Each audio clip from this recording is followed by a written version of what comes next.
Oh, Tulani and Paimon. Fancy that. I didn't expect to run into you two here.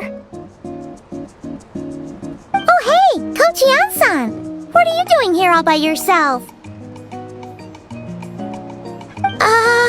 Just so you know, Paimon didn't come here to train. Paimon's not looking to sign up for any diet plan or bodybuilding class right now. Alright, got it. But seriously, what do you take me for? Some coach from hell? I'd never force a student into something they didn't want to do. That being said, a little aerobic exercise would probably do you some good. You could take over my patrol for a while. That would count. Yeah, all jokes aside, you're right. I'm looking for some help.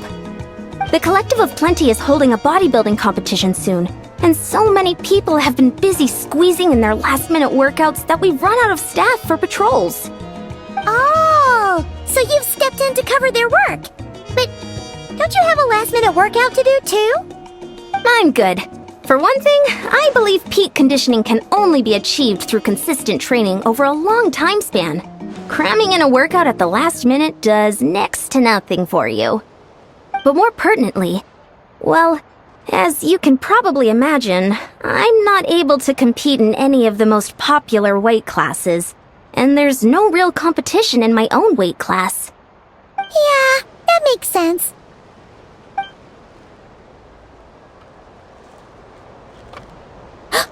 Oh no! Don't look at Paimon like that!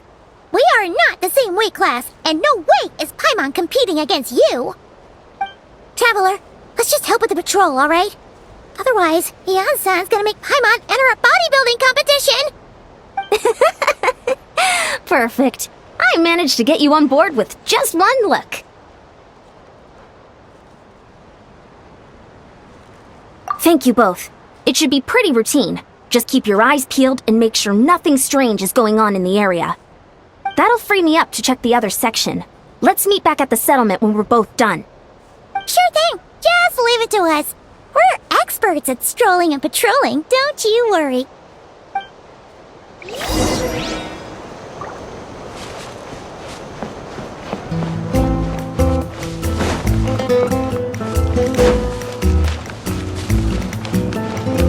Fearless.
Always a cave here? We should go take a look, right? Seems like a thing to do on a patrol.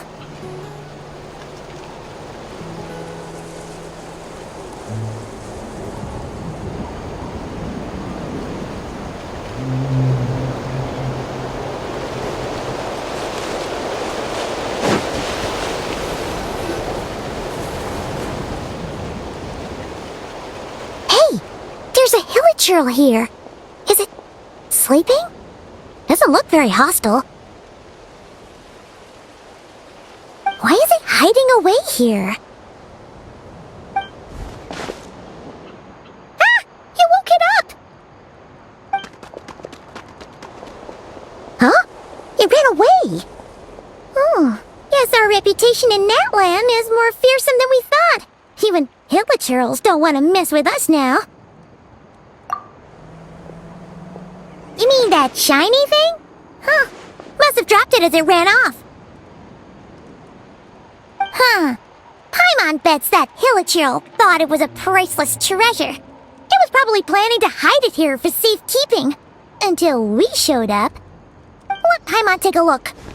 Hilichurls aren't the brightest, so it might not be worth much, but still.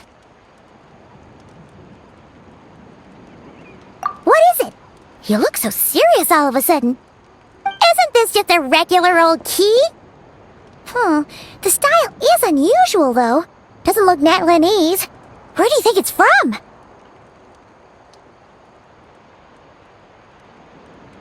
What do you mean? What hibernation chamber? What spaceship? Oh, wait. You mean the spaceship? The one that brought you to Teyvat? So, how did that key show up here? Are you sure you didn't just drop it? Whoa! Yeah! These look identical! So, if one of them's yours, does that mean the other one is... Knew it! Huh! The keys to a spaceship! Huh! Somehow that really rams home the fact that you really are an actual alien! Wait, no. Descender. But anyway, now we know where it came from. The question is, how did it get here? The simplest explanation is that your brother lost his key somewhere not far from here, then that Hilichurl found it and ducked into the nearest cave to hide it. If that's true, it means your brother was here recently. Yeah. Man, this is so crazy. We only agreed to help with the Anson's patrol on a whim. And now, we've made this bombshell discovery and found a huge lead on your brother. Should we keep following this trail while it's hot? Or do you think we should check back in with the Anson? Ah, there you are. Looks like you went the extra mile today. Thanks for being so diligent. Oh, hey, Ian-san, what's up? Didn't think we'd see you again till we headed back to the settlement. We were actually just about to go meet up with you. We've made a huge discovery today.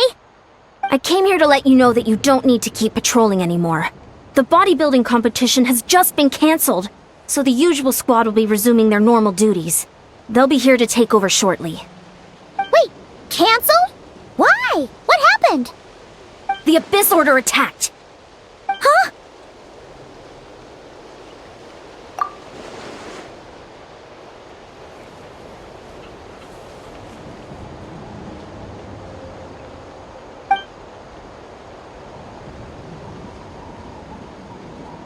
I've heard of the Abyss Order, but this is the first time I've known them to take organized action on such a large scale. It's like they're preparing to go to war against our entire nation. One little sect versus the entire nation of war? How are they expecting to pull that off? Based on everything we've seen from them so far, they usually prefer to act in the shadows. So, what's different about it this time? What could they be after? No clue. All we know is that they've attacked our tribe, but that doesn't tell us much. Our defenses are holding strong so far, so I'm gonna head to the Stadium of the Sacred Flame and see what Mawika knows. If there's any information out there, she's the one people report to. Oh, want to come with me? I'm sure everyone will feel better knowing that the hero of Natlan is on the case. Great! Then let's head over together.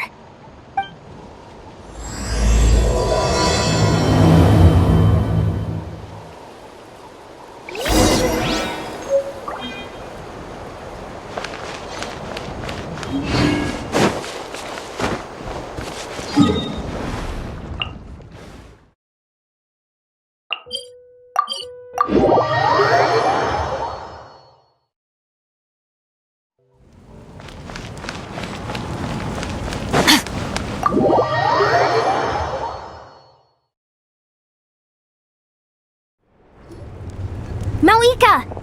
Oh? Great timing, Yan-san. I was just about to send someone for you. And it's good to see the travelers with you. How are things looking? What's the latest word from the messengers? The Abyss Order has been spotted near several tribes at the same time. Clearly, this is a coordinated strike. Also, their numbers are much higher than expected. Their organization appears to have grown considerably, but because they're usually so secretive, this is the first we're learning of it. It sounds like they're throwing everything they have at us. What are they trying to achieve? That's what I'd like to know as well. Historically, Natlan has not been a hotbed of Abyss Order activity, and we have no particular quarrel with them. Could it be revenge, perhaps? Would they want to get back at us for our recent victory over the Abyss? Seems unlikely. But then again, Paimon wouldn't put anything past the Abyss Order. It's too early to say anything definite. For the time being, we should continue monitoring the situation. How are the battles going? Not too many casualties, hopefully? Well, even if they're committing all their forces to the fight, they're in for a tough time. Our brave warriors have just emerged victorious from an all-out fight against the Abyss itself. Yep. We have a whole nation's worth of seasoned veterans fighting for us.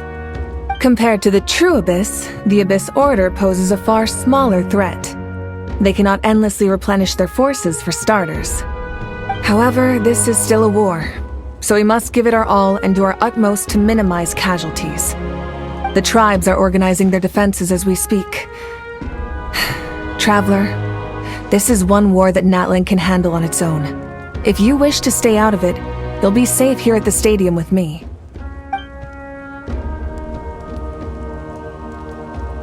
Oh? In what way?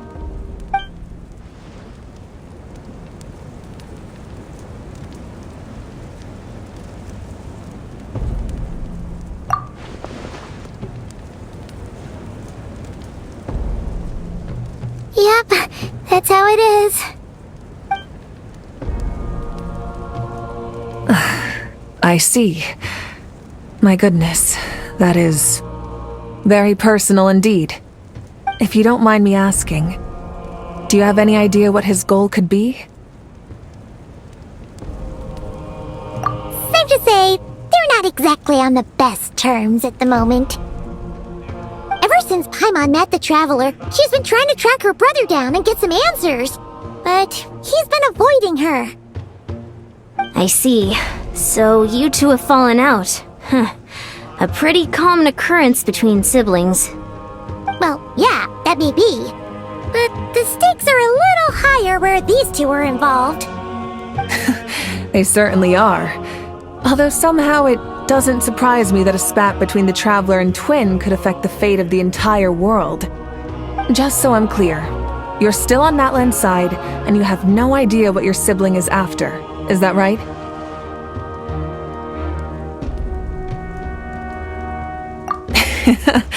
Well, that's a relief. When you first mentioned your sibling, I was worried we were about to be thrust into an impossible position. Our reports say that the Abyss Order has focused most of their efforts against the Masters of the Nightwind. If you don't plan on staying here with me, I'd recommend going there to lend them a hand. I'll join you. Right now, the Collective of Plenty isn't facing a serious threat, so we should support the other tribes. Many thanks, you two. Anything you need, send word to me right away.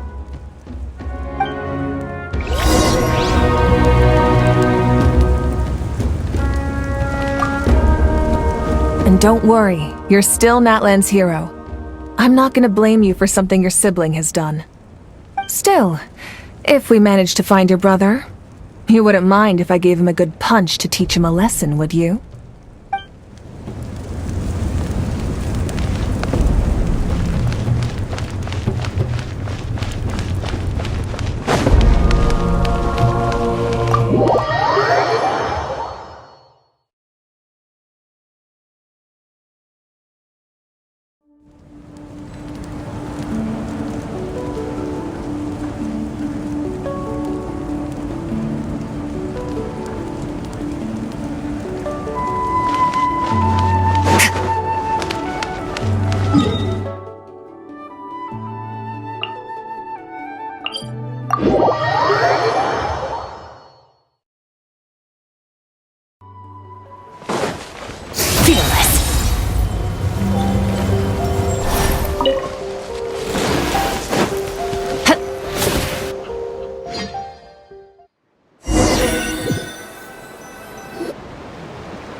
I wasn't expecting to see you here. Are you here to reinforce us?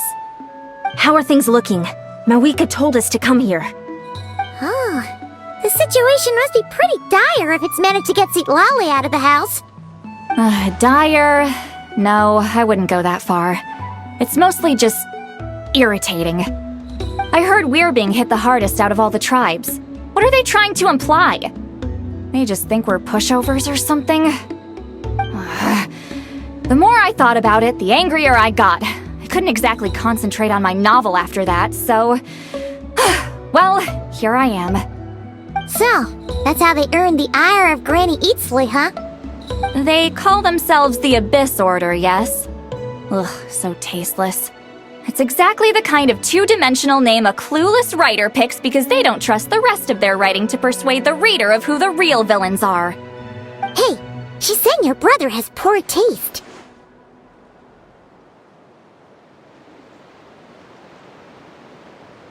Wait, what? Are you saying her brother is a member of the Abyss Order? I only said that because I was mad, but maybe I went too far. Hey, let's save the chat for later. We've got some enemies incoming. Good.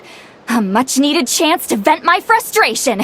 Not a moment too soon. Things were getting awkward there. Luckily, I'll never have to find out just how badly the rest of that conversation was gonna go. You didn't have to say that last part out loud, Lolly. Anyway, let's get 'em!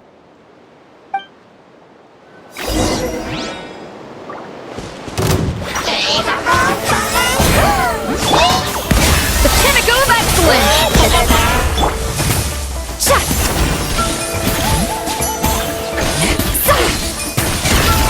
Paradigm shift!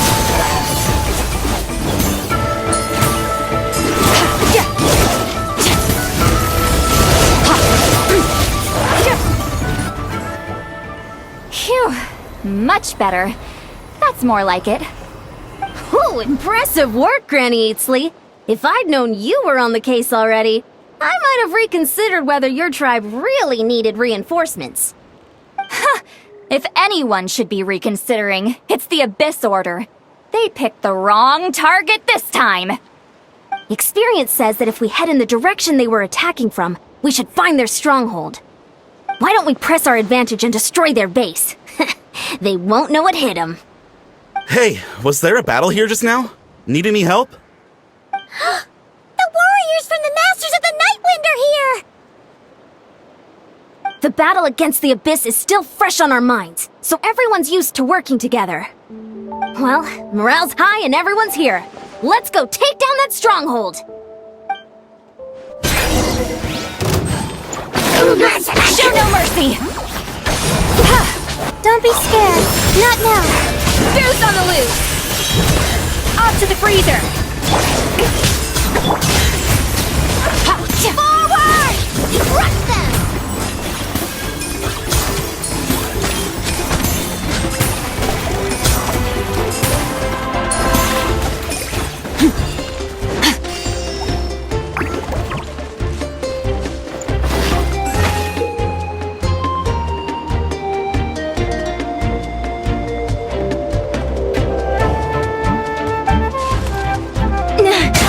What is that thing? It's like it's draining the strength right from my body. Find a way to destroy it!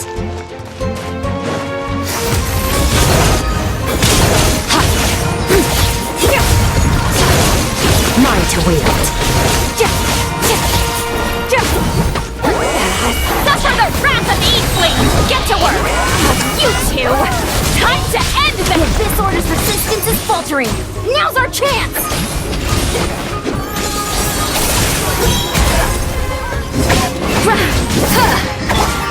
Surge!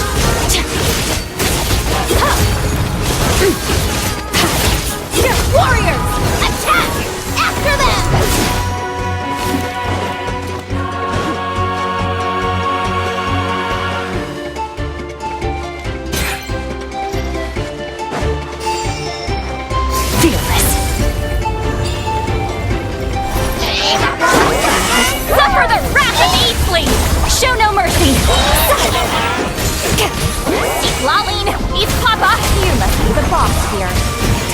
show you what happens when you mess with the Masters of the Night Wind! Resist the abyss will pay the price!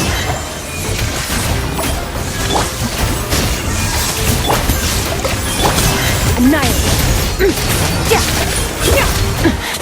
Keep going! Am I still too weak? A little amuse-bouche!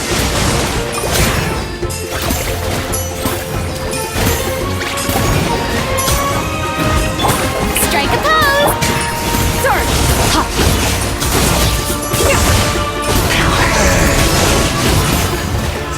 Don't be scared. Not now.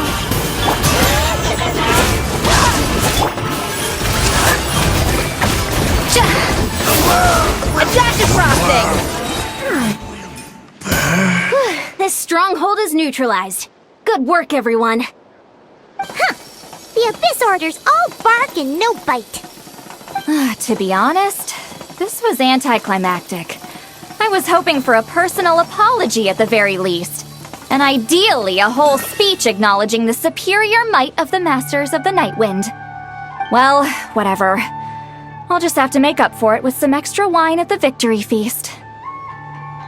With the stronghold cleared, this area should be safe for the time being. But still, something tells me we can't afford to let our guard down yet. Maybe it's just me, but an enemy under siege normally defends their stronghold at all costs. The fighting gets more and more intense right till the bitter end. But this time was different. With a few exceptions, most of the enemies here gave up and fled the moment that... well, I don't know, but it seemed like they sensed something. Huh? Not sure I follow. They did a tactical retreat, that's all. It's just a different strategy. I'm not convinced. Don't forget, they're radicals who chose to wage war on an entire nation. They don't do things in half measures. It seems out of character to cut their losses and run like that. So you're saying there's more to this than meets the eye? I'm saying we don't know enough to be sure of anything at this stage. So let's stay alert and keep our defenses at the ready.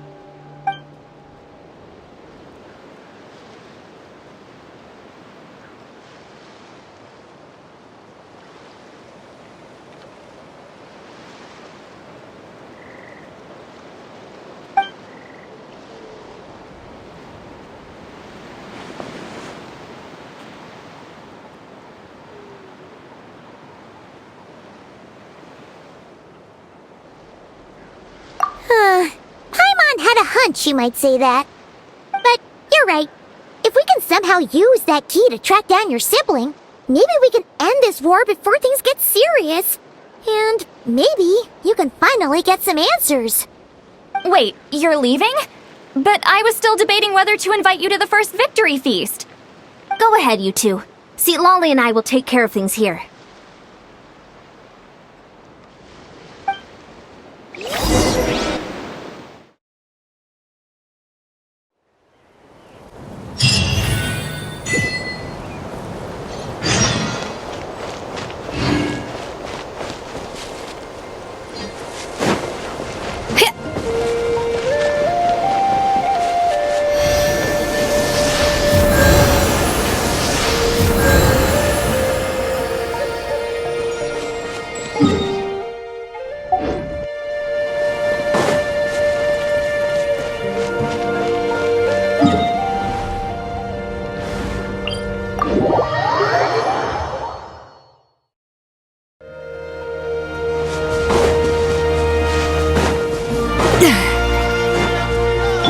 Merciless.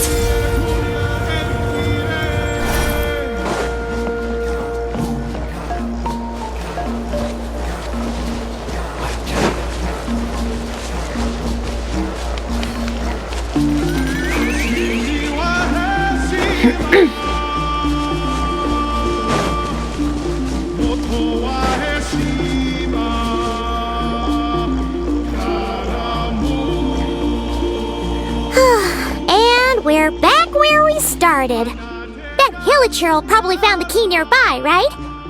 Let's look around for clues. There's There's no time to waste! The Ansan and Tilali are waiting for us!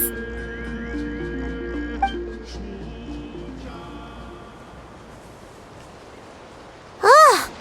We've scoured the entire area, but still nothing.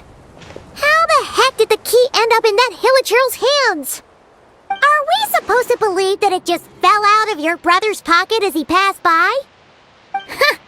Seems kinda ludicrous to lose something so important in such a dumb way. But, then again, who knows? Sometimes in life, things just go missing and that's that. Oh, thank goodness! Someone's here. Please help me! Oh! Who are you? What happened?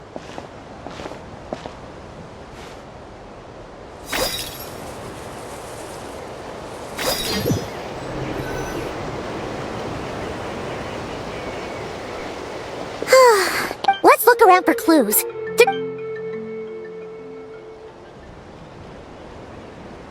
Oh!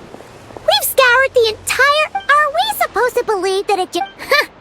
Seems kinda ludicrous. Oh, thank goodness! Someone's here. Please help me! Oh! Who are you? What happened?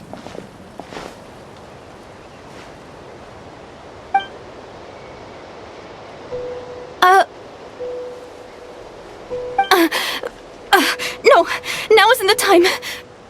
Please, you've got to help me. I'm being chased by monsters and I can't keep running. Can you do something?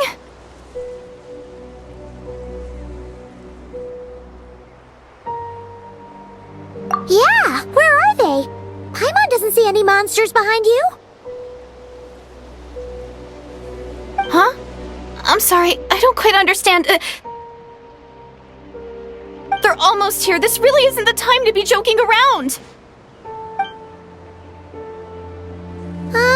We're not. We're completely serious. We don't see any monsters. But how? Ugh, there's no time. They're coming. We gotta run.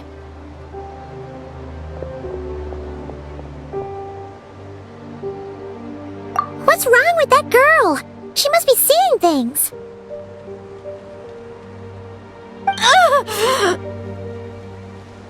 Oh no! It looks like something really hit her! Maybe she was right. Quick, let's see if she's okay. What's wrong? Are you hurt? What was that? The monsters! They're right there! You need to get out of here. It's too dangerous.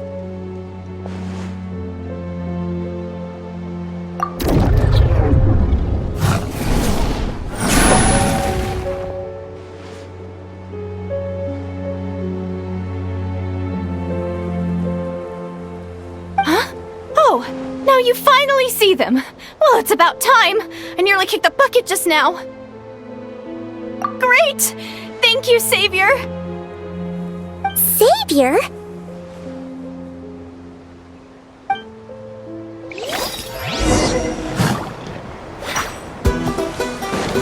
A little mood boost! The pinnacle of excellence! Yoo-hoo!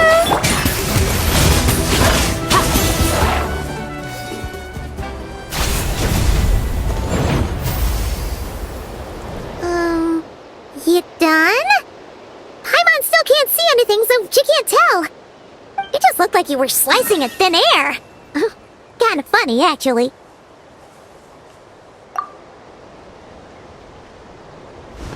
Oh, really?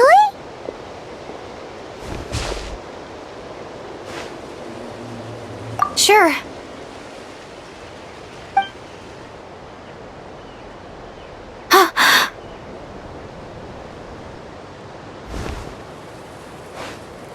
It's nothing. It's okay. I can see they're all gone now. No need for you to check. I didn't think much of it when the monsters were breathing down our necks, but now that I've calmed down, holding hands with you like this, I'm just a little shy, that's all. Huh? Have you never shaken hands with someone before? You sure get flustered easily. Well, anyway, I haven't had the chance to introduce myself yet. I'm Deirdith. Thanks for, saving me just now. I'm really grateful for your help. No worries. Paimon's Paimon, and this is the Traveler.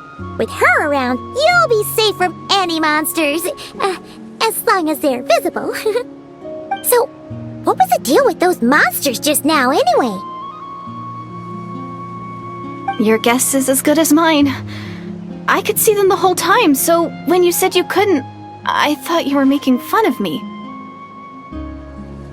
Whoa! That must have been scary! The idea that we'd stand by and laugh while some poor girl was being hunted down by monsters?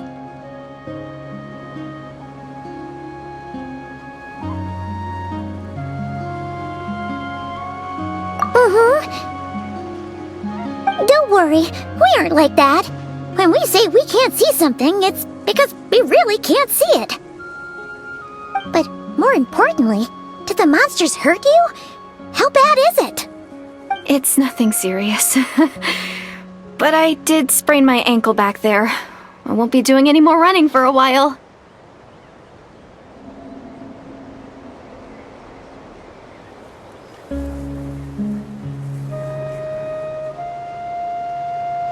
Good idea! We'll take you!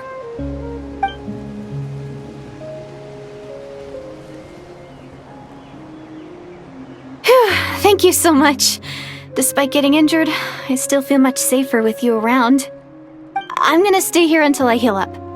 Don't want to risk running into any more monsters. Yeah, you already took a big enough risk coming out here all on your own. So, where are you from, Deirdith? A small village, far away from here. I walked for what seemed like forever and lost my way, so...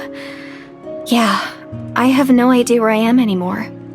Maybe all these trials and tribulations are part of the journey. No one said finding the Savior is gonna be easy. Huh. That's the second time you called the Traveler a savior. What's all that about? Oh, sorry. It just slipped out. I was caught off guard.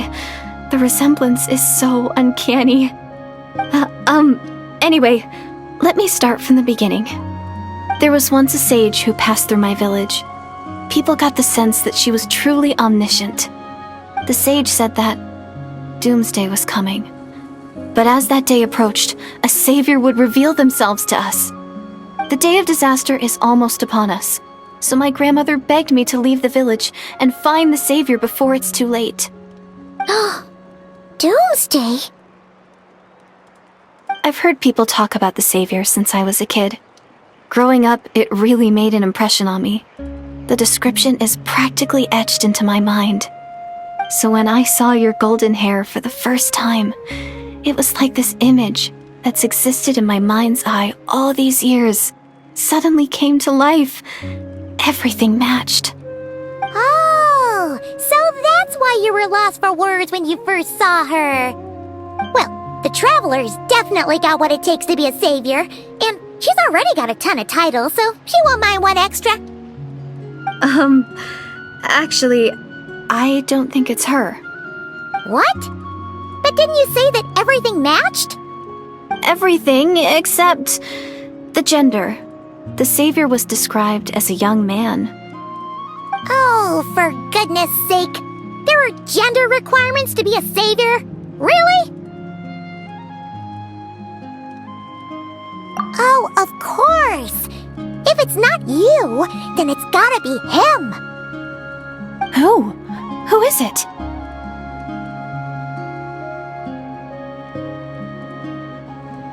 You have a brother? Well, then that's it! Oh, it's him! It has to be! Oh, thank goodness! Please, can you take me to see him?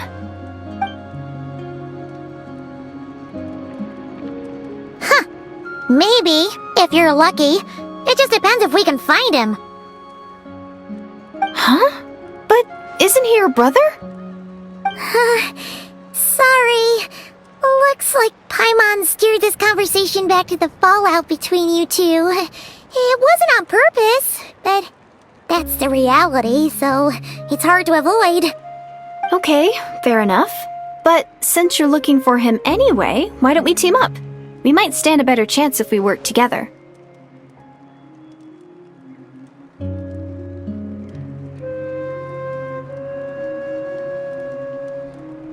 Yes, everyone says that the disaster is inevitable. But the Savior will rescue us all from our pain and suffering. I've always dreamed of meeting the Savior. Do you really buy this whole doomsday thing? Seems kind of far-fetched.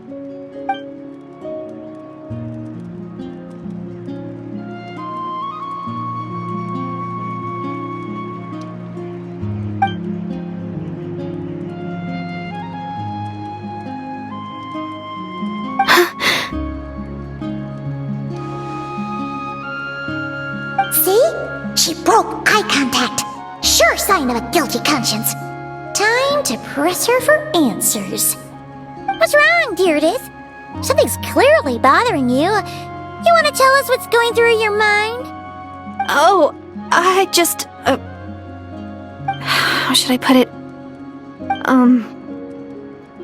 The Traveler looks just like the Savior of my dreams. And it's not every day that the Savior of your dreams swoops in and saves the day in your moment of crisis. So I'm just a little overwhelmed, that's all. 3 seconds of unbroken eye contact is the limit. I don't think my mind and body can handle any more than that. What do you mean, limit? What happens after 3 seconds? I'm sorry.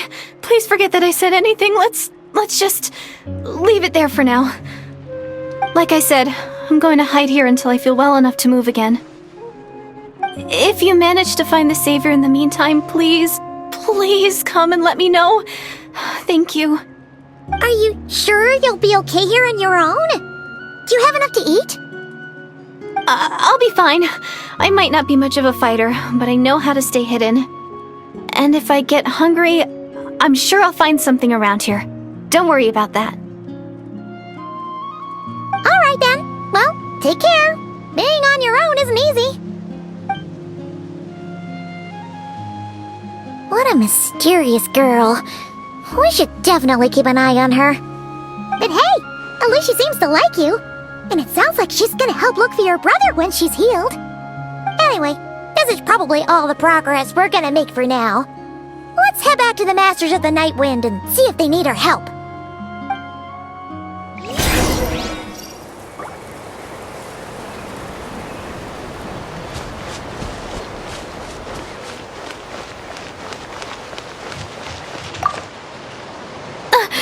Don't worry, I'm fine. I just need some time to myself.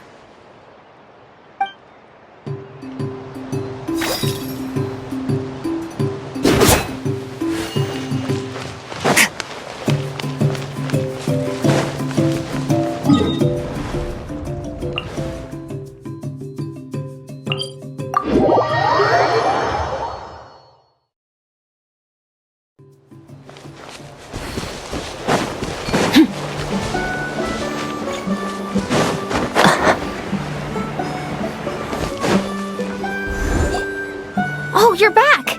How did it go? Find anything? Nothing substantial, unfortunately. But we had the weirdest experience. So I take it that the war's still on?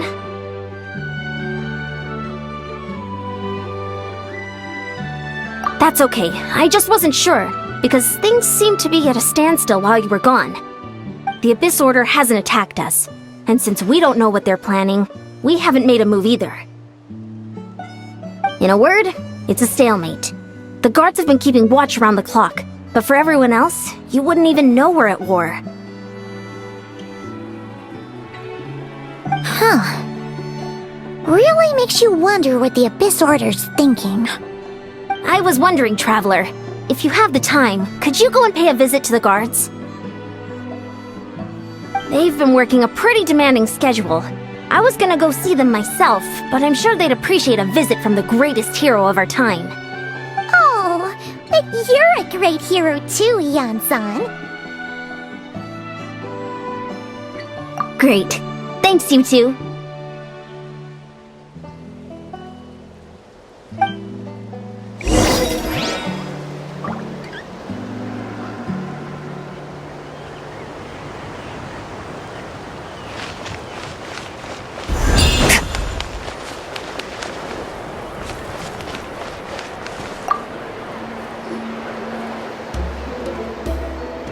Wow! Tumaini, our hero. We've actually fought together before. You probably don't remember it, though.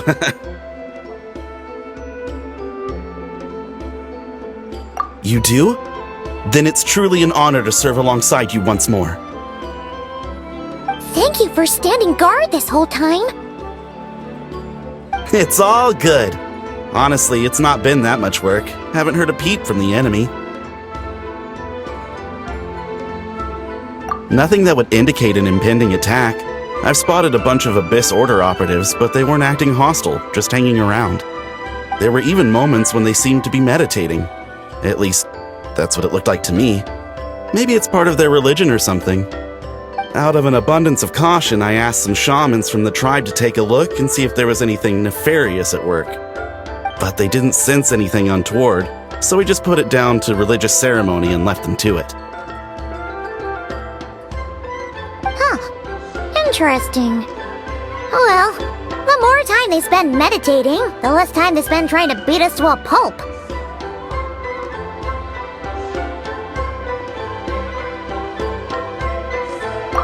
Well, the shamans didn't raise any concerns, so how bad could it be? As far as I'm concerned, so long as they don't pose an active threat, they can do all the cult worship activities they want. Besides, as soon as everything's in place and we're ready for an all-out offensive, there'll be no match for us. Sounds like morale is pretty high. Guess there's strength and confidence in numbers. Let's keep going, Traveler.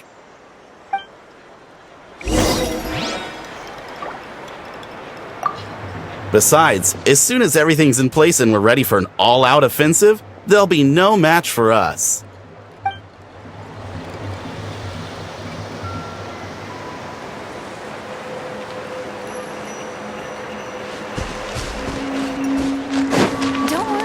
Finally got here, and now I can't even find the recipient. Where are they?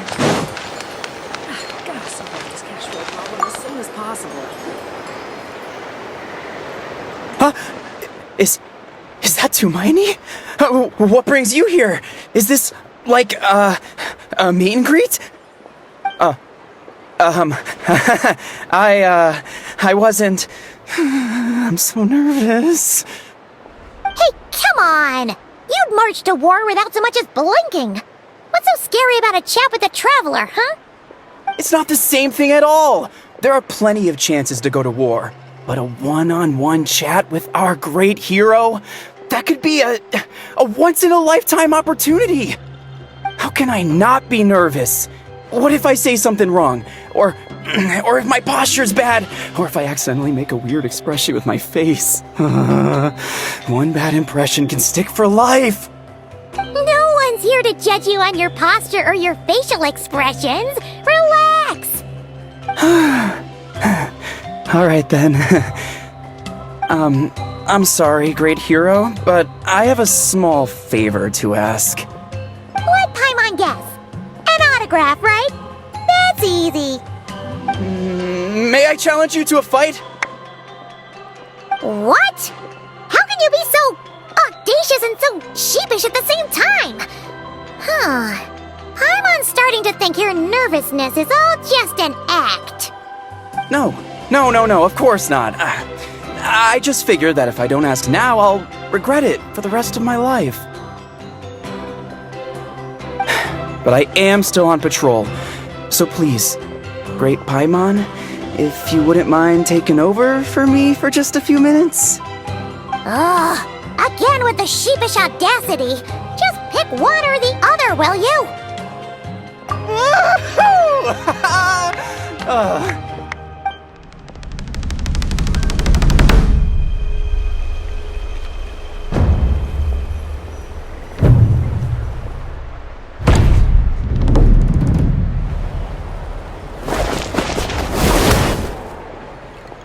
Obviously, I never expected to win, but until now, I didn't appreciate just how great the gulf was between us. I'll be bragging about the day I got to spar with Tumaini for the rest of my life. Today's really my lucky day. Paimon can't keep up with you. Your tone has changed all over again now you've had a spar with the Traveler. What gives?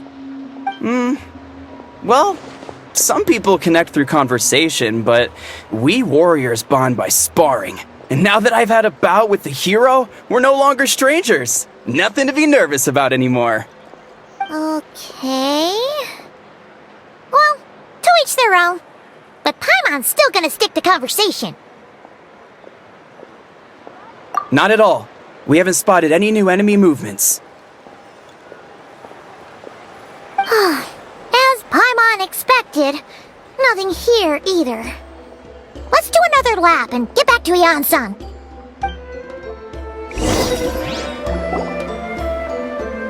You're back. So, did the guards find anything?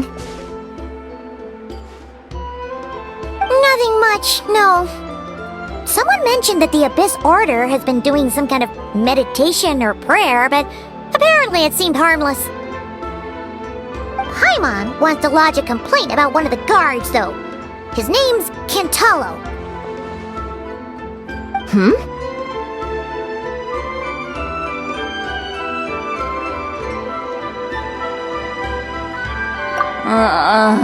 Traveler? You're back already? And no one thought to wake me up, huh? In fairness, you look pretty hungover. Can't imagine anyone wanting to wake you up in that state. I'll have you know I'm perfectly sober when I'm hungover. Okay. I'll admit that sounds strange at face value, but regardless, what I meant to say is, I heard something about the Abyss Order engaging in meditation. Yeah, that's right. Does that mean anything to you, Lolly? I sensed something strange in my dream. It was vague, but it seemed as if some noise had found its way into Natlan's ley lines. Oh, what does that mean? Hard to say. I don't think it had any tangible effect on the Night Kingdom or on our ley lines, but still. It's like a signal that exists on a different dimension of reality. It might not interfere with ours or pose any detectable risk, but I just get the sense that something strange is going on. Oh, so even someone as familiar with the ley lines as you can't tell what's going on. No wonder the shamans that Satura called to the front lines couldn't sense anything. Yan-san, I think we should go talk to the chiefs. There's no point dragging this out. We need to take the initiative and drive the Abyss Order out of Natlan for good.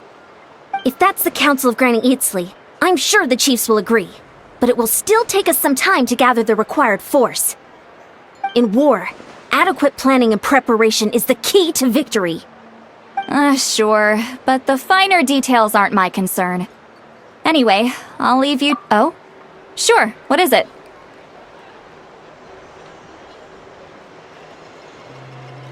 Huh, you mean only select individuals can see them? Now that's a strange one. I guess they could be manifestations of a disturbed psyche?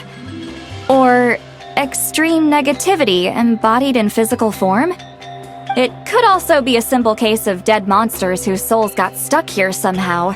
Well, I say simple. Things quickly get confusing when you start looking into monster souls. For starters, trying to figure out which classification system to use is a real pain in the— Alright, we get it! Granny Eatsley's learning and wisdom knows no bounds. But could we just get the short answer? Hey, I was just thinking out loud. You really think I was just trying to flaunt my knowledge? Anyway, the short answer is— there are many potential explanations for the kind of phenomenon you describe. That said, it's not something I've ever encountered in all my years. Oh, wow. Okay. Well, if Granny Eatsley's never seen it, it might as well not exist, right? Hey, I'm not that old! Care to elaborate on what happened? This all sounds rather mysterious.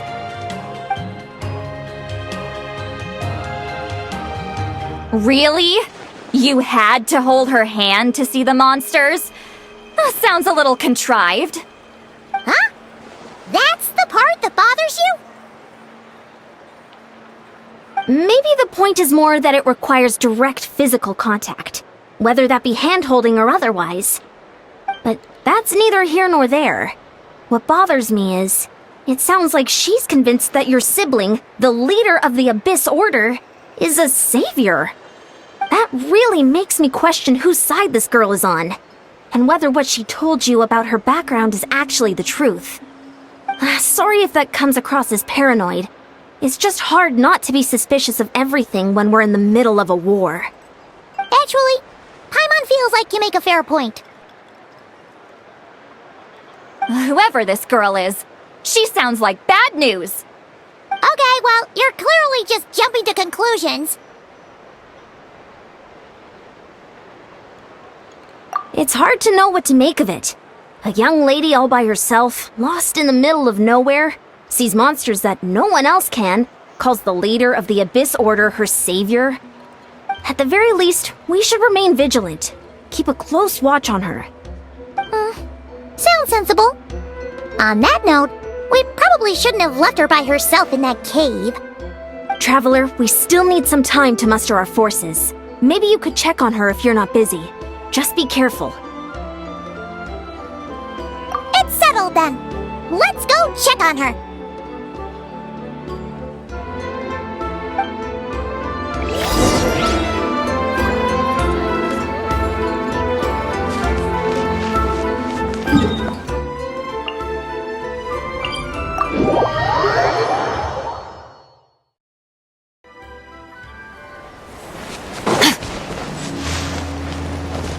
Merciless.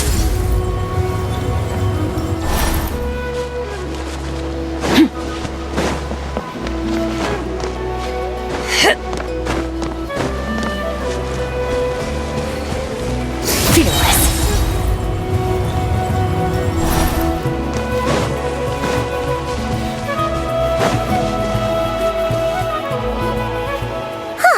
Here we are. Deardith will still be here, right? Oh, it's so quiet though. Uh-oh. What if Yansan was right? Maybe she never intended to stay here at all.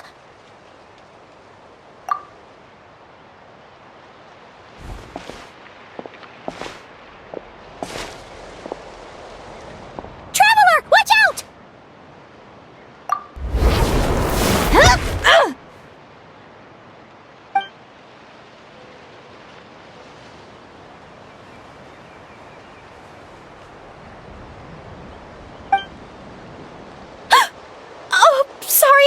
Sorry.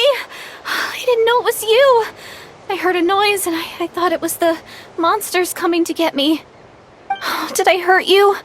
Oh, I'm so sorry. I wasn't thinking straight.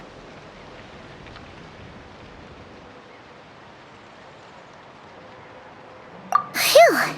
That was scary. Paimon thought we'd walk into a trap. Maybe we shouldn't have sneaked in without announcing it. Then you would have known we weren't monsters. To be honest, I've been really on edge since you left. I just have this constant feeling that any second, the monsters are gonna come back and get me. And it's not like I can run from them. There's also no way to cook here. It's good you got back when you did. Another hour and a half and you probably would have found me starved to death. Oh, that's weirdly precise. Though, it does explain why your attack on the Traveler was so weak. Wait, if you really thought you were gonna starve or get killed by monsters, why'd you promise that you'd be okay here on your own? I just didn't want to lose face in front of my hero. She already saved my life once. That's more than enough. I just don't want to come across as a constant burden. Huh. For someone on the brink of starvation, you're pretty preoccupied with your image. What's the real reason? What? That is the real reason. I'm kind of bearing my soul here, you know?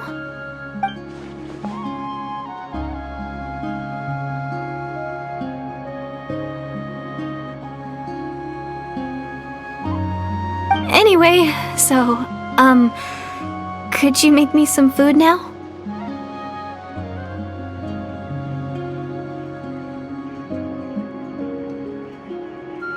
Oh, Paimon's getting hungry now too.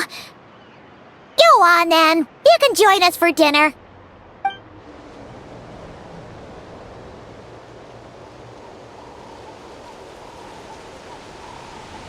Whew. I am so full. Thanks for saving me, again. Starvation feels like a distant memory now.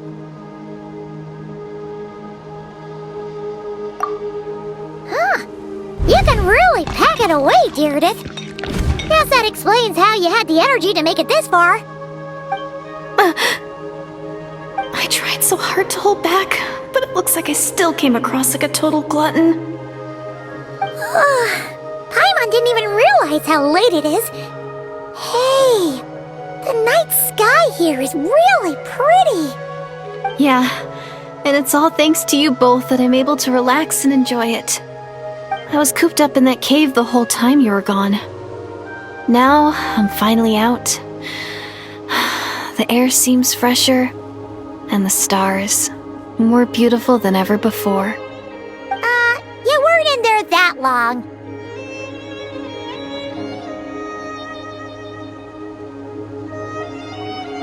When I was young, I used to lie on the roof of my house, gazing up at the stars. And often, my mind would drift to this question: is this starry sky actually real?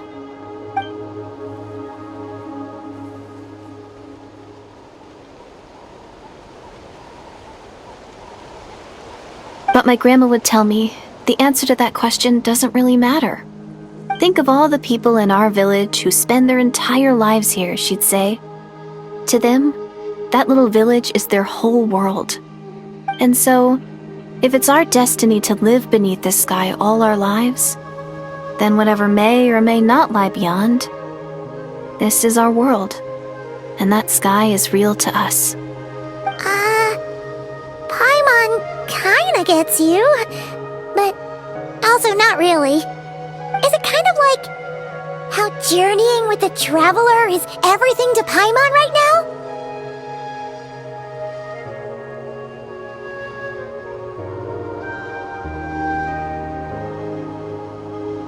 I really treasured my world for a really long time. The village was my everything. The houses, the scenery, stories I always loved to hear about the Savior. But I could never bring myself to agree with Grandma. Even if the village was my entire world, I still had to know what lay outside its borders. Yeah! Go you! So, I finally ventured out and set off on my journey to find the Savior. I'm going to make my world bigger, one step at a time. And I'm not going to stop until I've seen what's beyond the stars. Maybe then, I'll finally get an answer to the question I had as a child. Who knows? Maybe one day, I'll be sitting and chatting just like we are now, but with someone from another world. Yeah, one day. Oh, if only we could tell her. But it's probably best not to open that can of worms right now. I need to find the Savior and protect my world. Then, I can make sure it continues to grow. That's the most worthwhile thing I could think of doing, so I've been giving it everything I've got. You know what? That's pretty cool. Paimon kinda wants to root for— Sorry. I got a little carried away. I always get chatty after a hearty meal. Just like my grandma.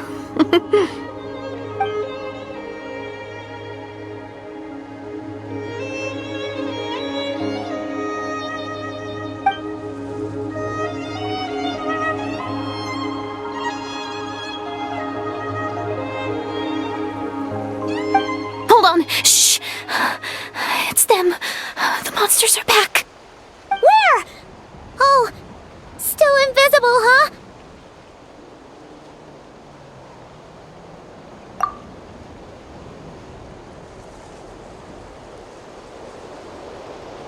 Can you see them now?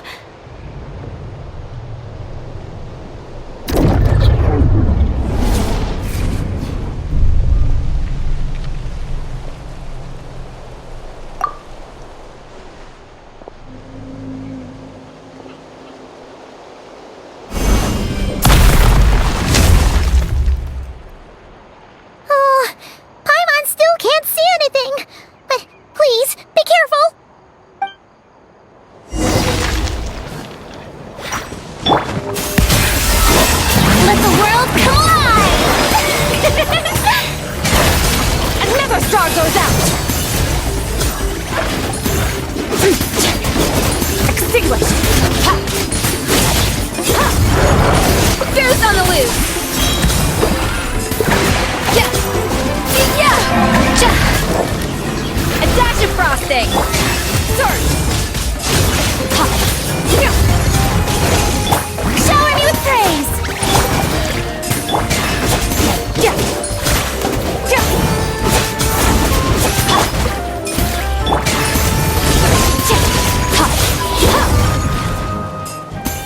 Huh? Wow, that was fast. Did you get all of them? Paimon's slowly but surely getting used to the sight of you fighting thin air. You doing all right, Deirdith? Deirdith? Hey, it's okay. There's nothing to be scared of anymore. Oh, I'm fine. I just spaced out there for a moment. You spaced out?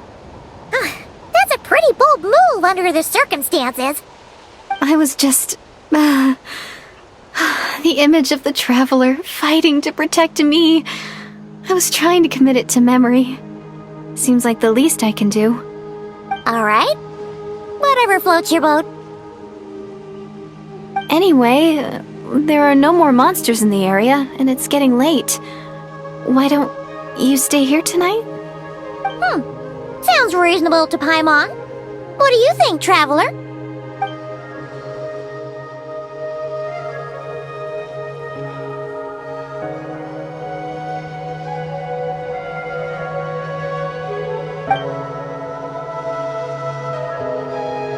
Alright. Deirdith will be... Huh?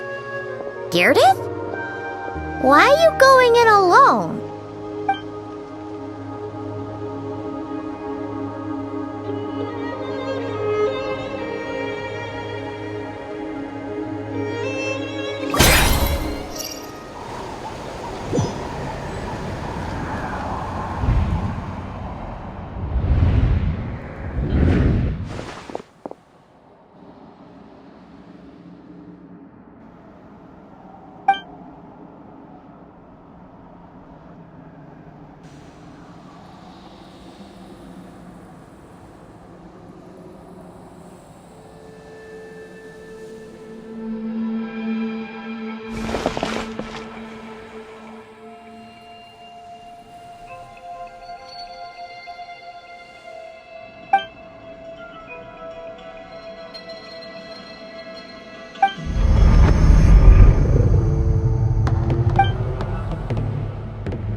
Doomsday, a fitting name indeed.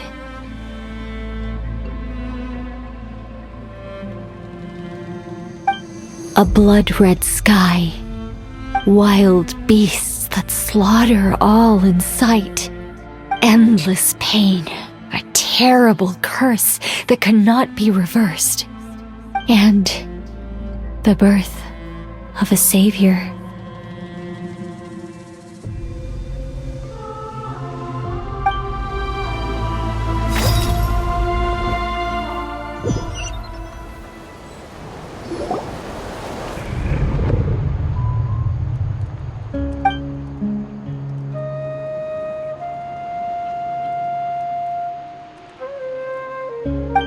You're awake!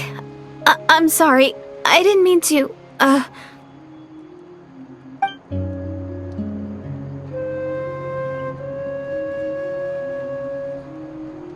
You just look quite distressed, like you were having a nightmare. I thought if I took your hand into mine, you might find it soothing. At least, that's what my family always did when I had nightmares. But it didn't seem to work on you. In fact, I think I made it even worse. I'm so sorry. Oh, is that right? You better not be trying to pull a fast one on the Traveler. What? Don't be so... I have more self-control than that. Self-control? What does that have to do with it?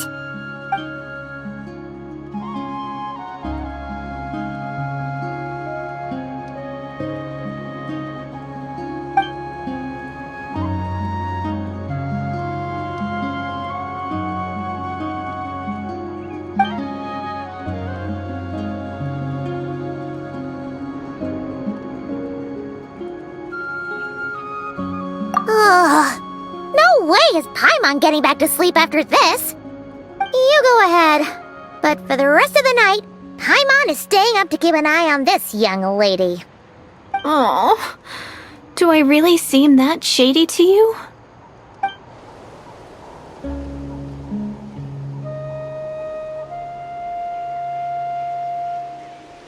Well, Deirdre, there should be enough food for 3 days.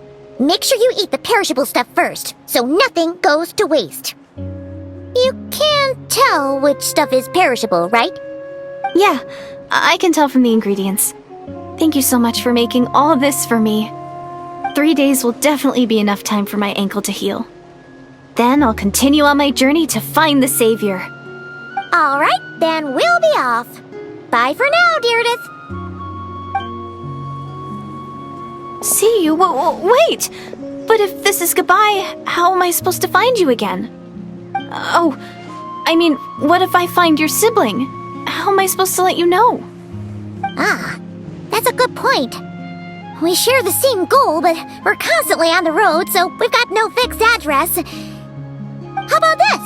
When the time comes, you can just write a letter to Mawika. She'll be able to find us for sure. Mawika? Who's Mawika?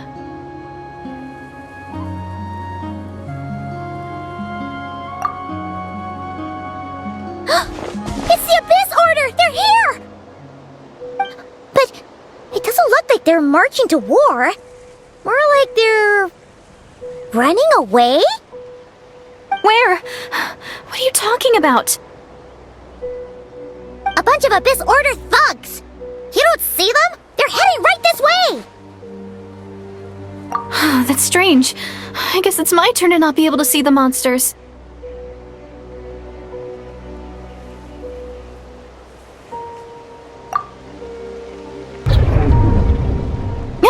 You're right!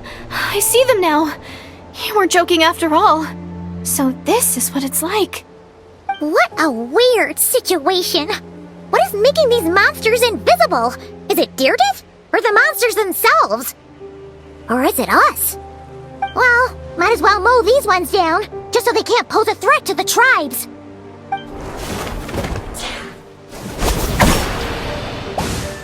Woohoo! All done! Their morale seems super low. Guess they really were on the run, huh? So there's no more of them, right? I still can't wrap my mind around this. Why couldn't I see them until you took my hand?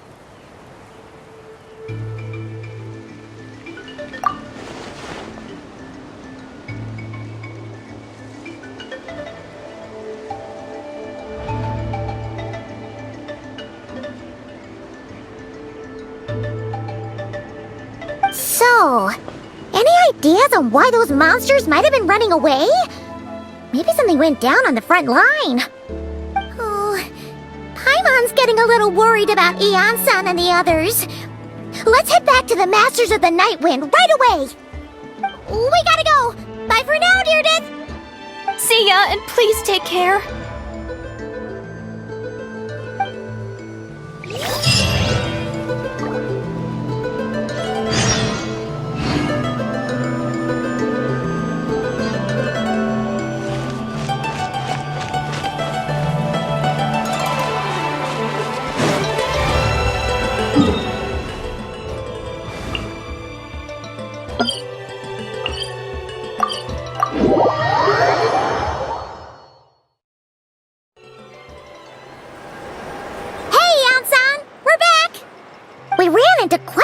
From the Abyss Order just now.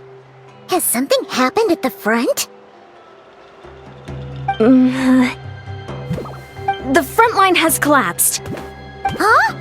But how? No, relax. Their front line has collapsed, not ours. Oh, feels like you could have phrased that more clearly at the start. But this is good news, right? Why'd you still look so serious? No. We're still mustering troops, nowhere near ready to go on the offensive. So at first, I was also confused about what exactly happened out there. But just now, I got the full story from a guard who was on the scene. He watched the enemy lines crumble in real time. What did he see? one person. Just a single individual. They stormed the enemy lines and attacked with a vengeance, cutting them down like paper dolls. They wielded an unknown power and fought with a sword style that no one recognized. The guard who relayed this to me said that before he even had time to react, the enemy was decimated.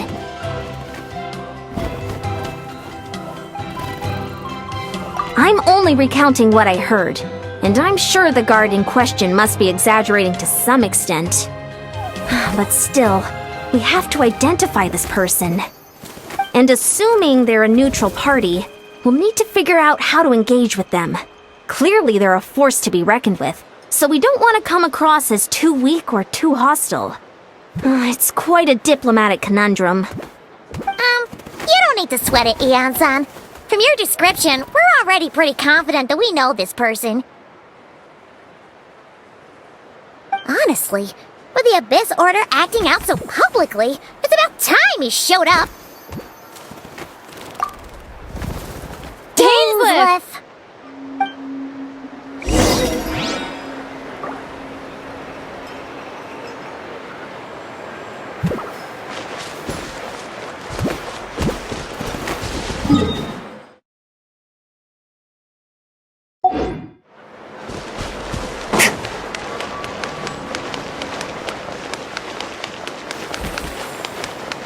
Merciless.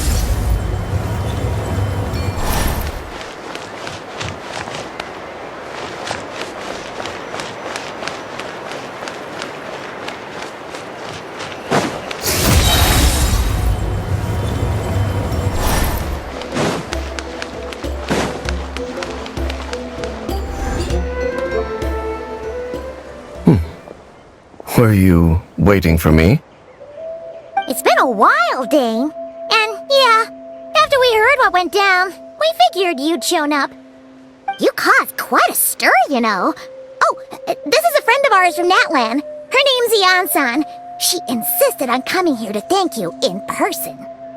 It is my honor, Mr. Dainsleif. Thank you for breaking the stalemate in our war against the Abyss Order. Natlan is fortunate to share a common enemy with such a mighty warrior as yourself. Oh, no need to thank me. I hunt the Abyss Order for my own reasons. Please don't mind him, Eon-san. He always talks like that, but he's a pretty nice guy deep down. It's quite all right. Uezo Janssen respects those of great power. It's quite clear that he meant no offense, and I am still delighted to make his acquaintance. Anyway, since you're old friends, I'll leave you to catch up for now. Take your time. Sure thing. You probably have plenty of other stuff to do anyway, right? Since this war isn't exactly over. See you later, Eon-san!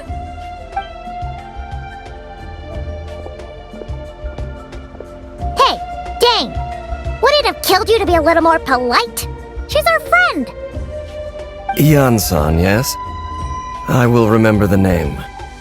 But I will not invest more emotion than is necessary when dealing with the citizens of the Seven. It is a matter of principle for me. Ugh, so stubborn. But whatever. So anyway, Dane, do you have any new info about the Abyss Order for us? Any idea what they're trying to achieve with this war, for example? Never before have I seen the Abyss Order take action on such a large scale. Taken at face value, it seems highly illogical. In a war with the Natlanese, the odds are stacked firmly against them. They surely cannot be unaware of this. Their true goal must be a deeper one. We thought so too. But it sounds like you're no closer to learning what that goal is than we are. I've been on the case for some time. Even captured and interrogated several Abyss Order members. Yet still, I am none the wiser. I can only assume they have gone to great lengths to keep their real operations a secret. I have a bad feeling about this. The Abyss Order is wasting a lot of its forces attacking Natlan. So whatever they stand to gain must hold enormous value to them. What do you think we should do? Since we lack actionable intelligence, for now we might as well continue to focus on the fighting. Leave them to their secret plots. If they're so willing to sacrifice manpower for it, I intend to make that sacrifice greater and more painful than they ever could have anticipated. If we use this opportunity correctly, I believe we can eliminate the vast majority of the Abyss Order's forces. They'll never be able to mount such a large campaign ever again. That outcome is well worth our time. That's right. The ideal scenario would be to destroy them before they can reach their goal. Paimon gets it! Nothing in the world can satisfy you like making mincemeat out of the Abyss Order, right? Right. Wow! Okay. A rare, candid response from Dane.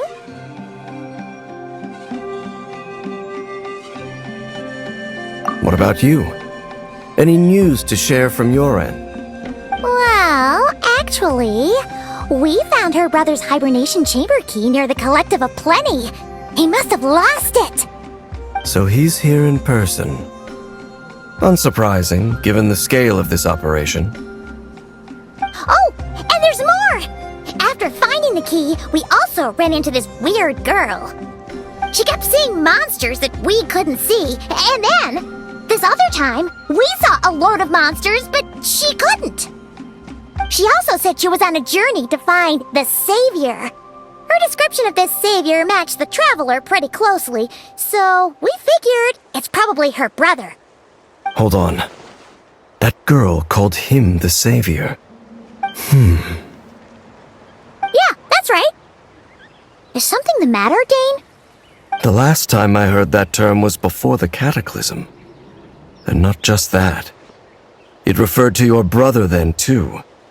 But who would still believe in the myth of the Savior when the Cataclysm has already taken place? It makes no sense. Wait, wasn't her brother called the Prince, though? Where did this Savior thing come from?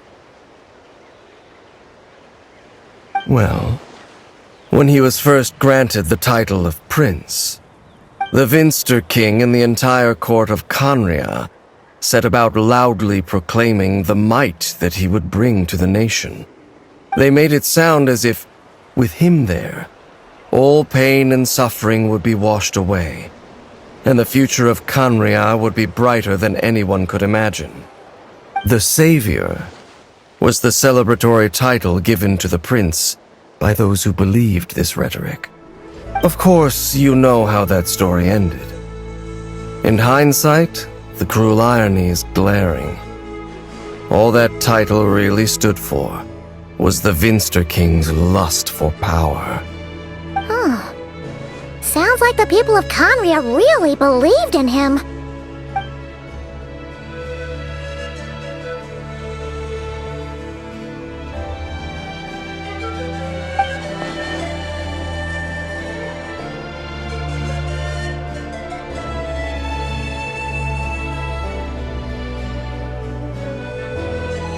As for the girl you met, allow me to offer some speculation.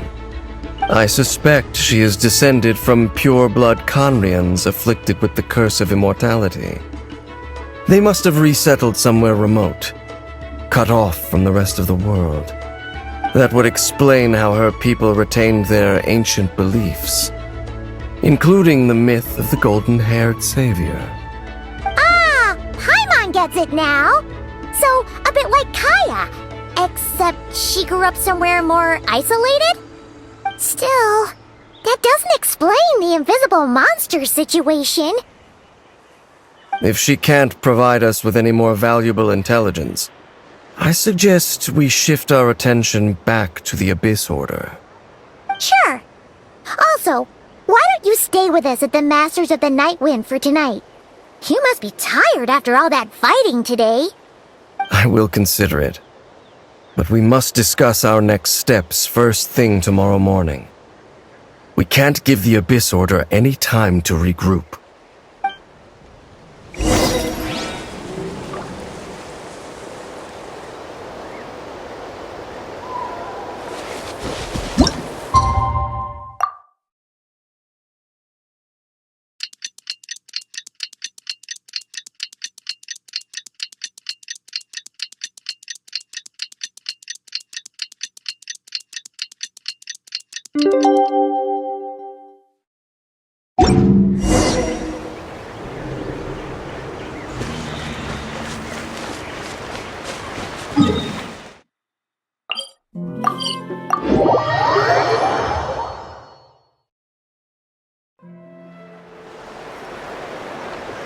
No, we can't give them that much time. Is that Dane and Eon-san discussing strategy together? Huh. Looks like they're getting along just fine.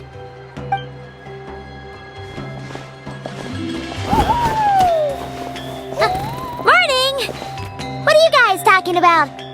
Ah, you're here. I have some good news to share with you. We just got word from the Scions of the Canopy. Their intelligence has reported that they've discovered the Abyss Order's headquarters in Natlan. After their front lines dissolved, the bulk of their forces fell back to that area. It's also where their central command is located. The location? The Cinder City. Cinder City, huh? That tracks. Seems like their kind of place. Hey, this is great! This could be our chance to crush the Abyss Order once and for all! And with any luck, maybe we'll find your brother there too! Yep, our army is almost ready, and we've sent a message to Mawika to let her know the plan. We can't really launch an operation this big without the okay from the Archon. I beg to differ. This is wasting time. You have the intel you need, so act on it. Every second you delay only increases the Abyss Order's odds of survival. I've already explained my reasoning, Mr. Dainsleif. I understand your concern, but an immediate strike is not on the cards for us. Very well. Then I will go there alone. Thank you for the intel, Yan-san. You're gonna go on your own? Come on, be sensible. Just wait a tiny bit longer and you'll have a whole army going with you. It's all right. I support your decision, Mr. Dainsleif. Huh? Shouldn't you be talking sense into him? I admire his courage, and I believe he is strong enough to take on the Abyss Order on his own. And even if things don't go to plan, he just needs to bide his time until we arrive with reinforcements. Mr. Dainsleif, I wish you the very best of luck. Thank you. Looks like he's waiting for you to say something, Traveler. Oh, for a second there, Paimon actually thought he was gonna brave it alone. And then he called his own bluff.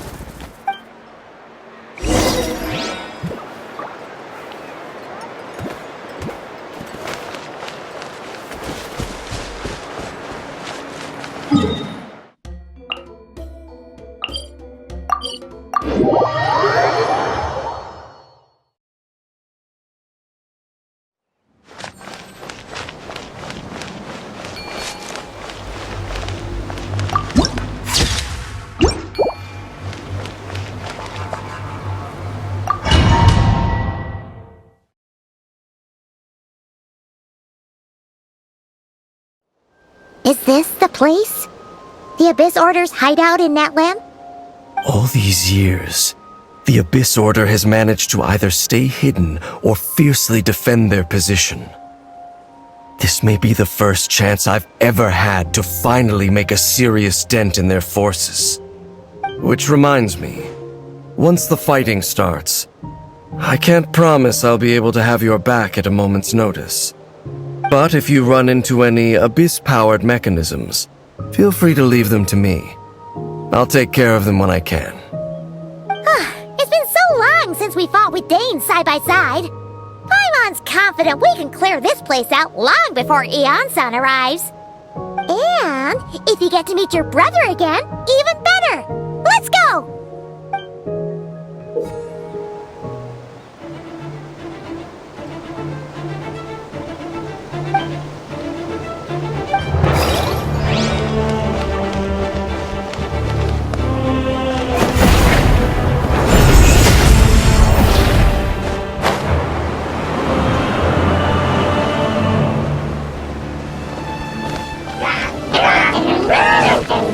Extinguish!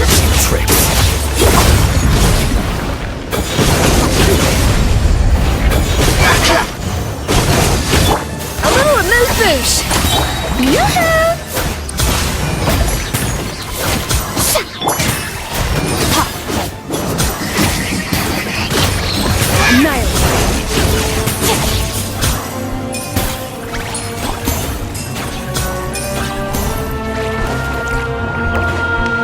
You won't get another chance.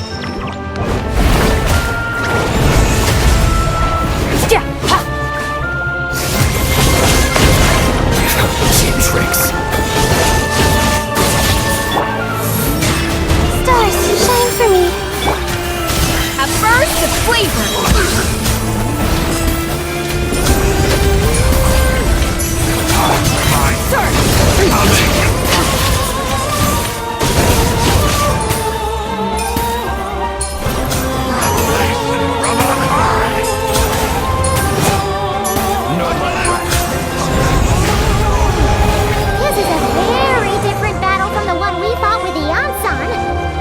Even the construction of their headquarters and the tactics they using. I suspect they never intended to survive this battle in the first place. You won't get another chance.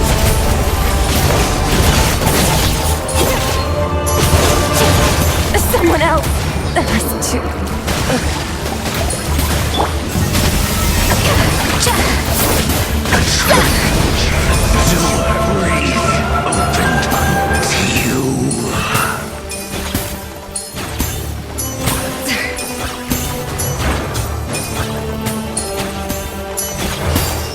Cheap tricks.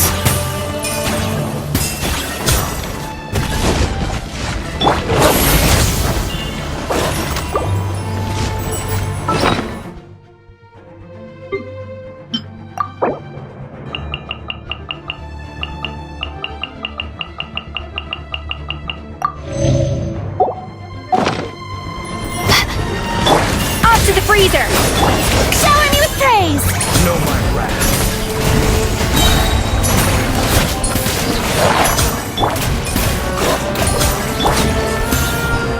Time to shine!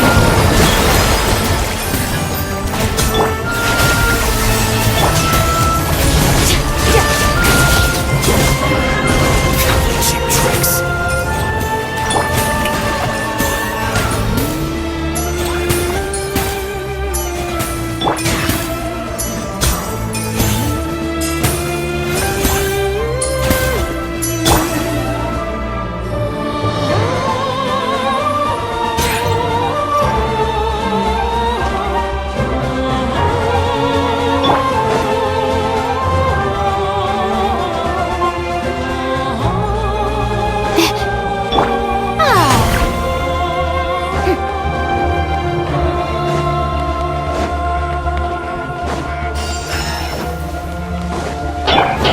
The night is cold. A little amuse-bouche!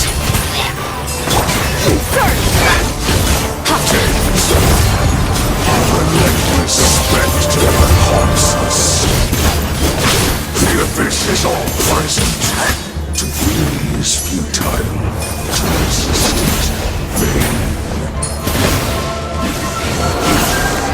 Is futile. Goose on the loose! A dash of frosting!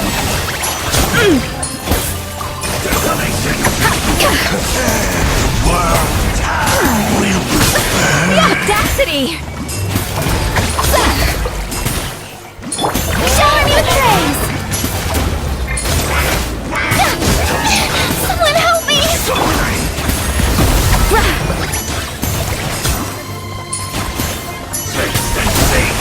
What did I do wrong?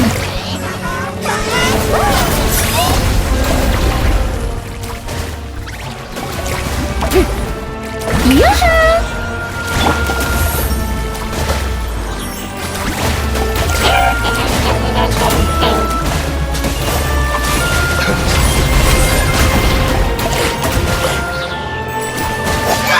Not now.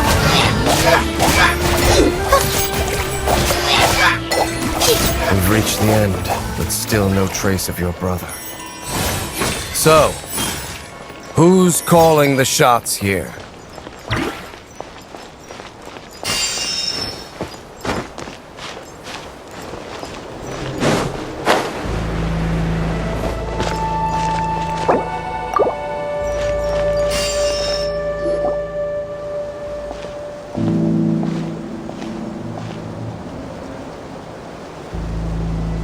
Twilight Sword Dainsleif, is this really what you want?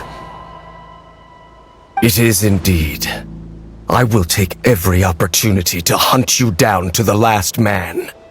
So where's the Traveler's brother then? Or is this guy supposed to be in charge here? So, this is a hunt to you. I must say I pity you, Dainsleif. The death you dole out so readily to others is a luxury you yourself cannot enjoy. But today, that is the least of your worries. Do you realize that all your years of pursuing us are being rendered utterly meaningless, even as we speak? Your riddles tire me. The overwhelming advantage is ours, at least for the moment. You know what that means for you. I'd like to see what makes you believe you've already won. Or that you can still turn the tide of this war. Then allow me to be frank.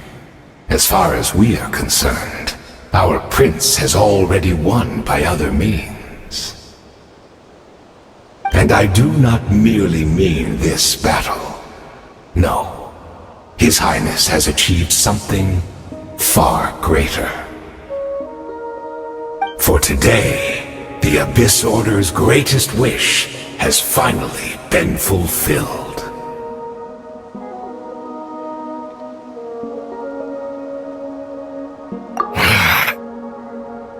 Our Highness quietly infiltrated the Night Kingdom to exploit that realm's past experience with ley line reconstruction.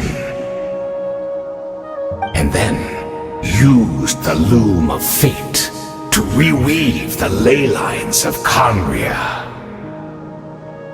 What? He used the Loom of Fate? Wait, does this mean the attack on the Masters of the Nightwind was all a smokescreen to give him some cover?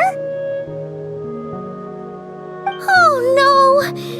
This makes too much sense. Correct.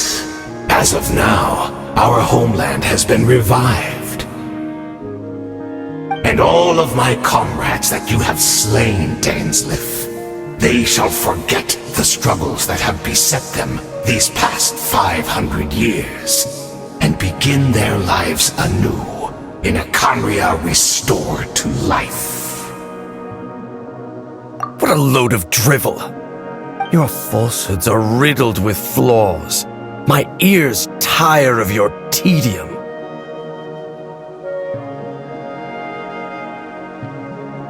Right! You still need a few steps after that, such as finding a place to host the ley lines you just re-wove. Plus, if it was really so easy, Malika and the captain would have had a way easier time during the war. I have one simple question. If Conria has indeed been revived, as you claim, then where is it? Oh, you poor fools. Clinging to delusions, even after the truth has been plainly revealed to you. Think back on the past few days. Have you truly not noticed anything amiss since the start of the war?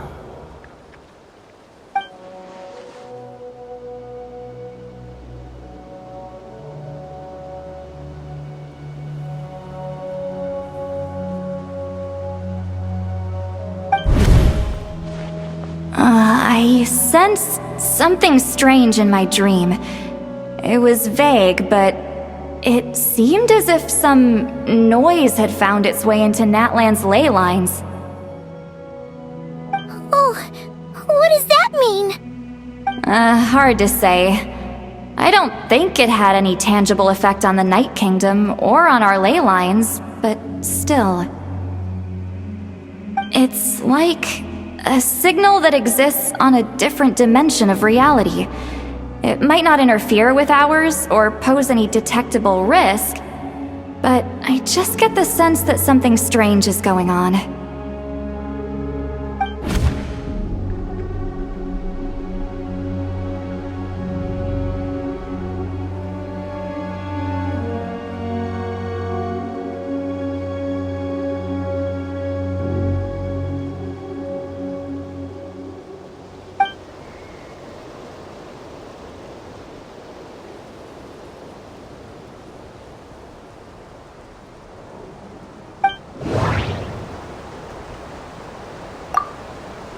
The Abyss Order retreated when we attacked their stronghold with Yansan and Tsitlali.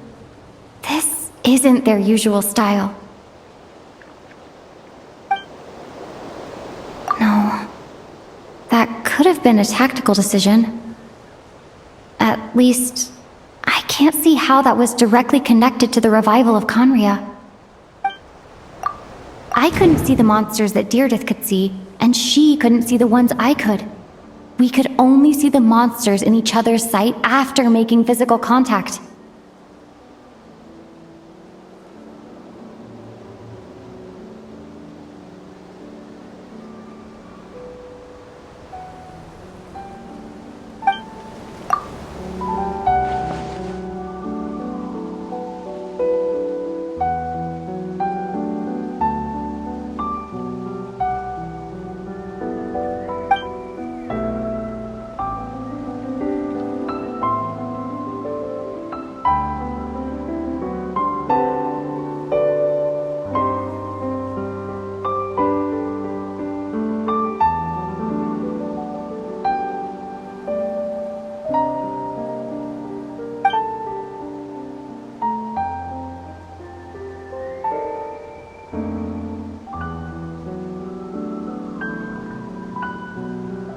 Whatever may be going through your mind right now, do not trust it.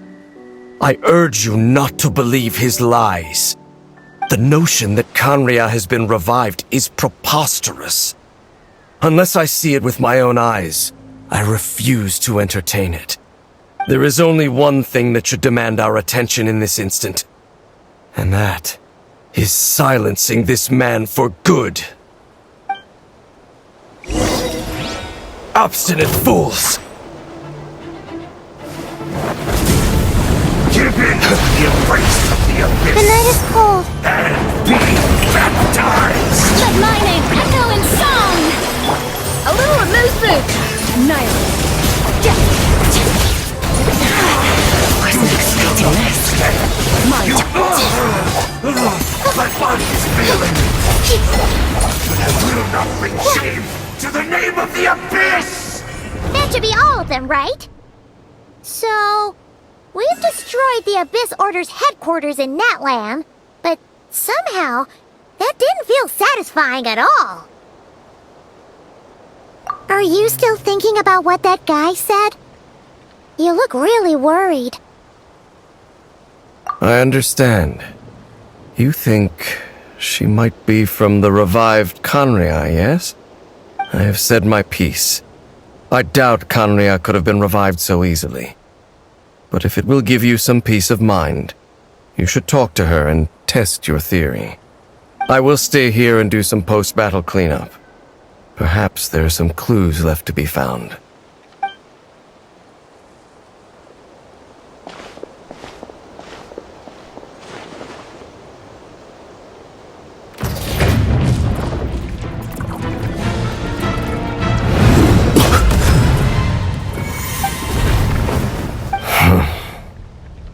I thought your voice and attitude seemed familiar. My mistake. I should have made sure you were dead earlier. The curse of immortality has struck you too then, Hayden.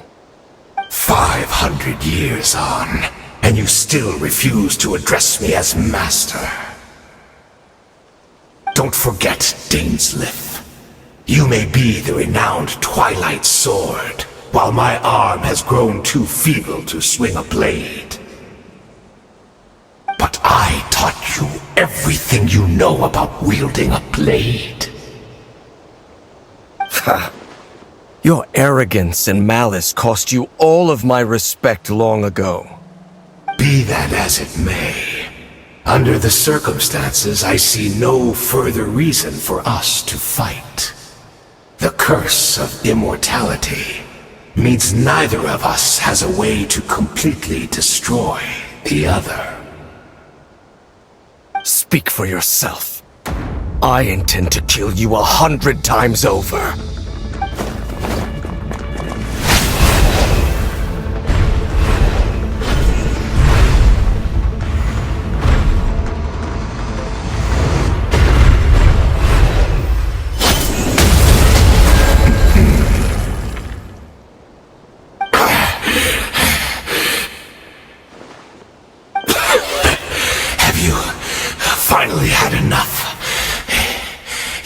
joking then, huh?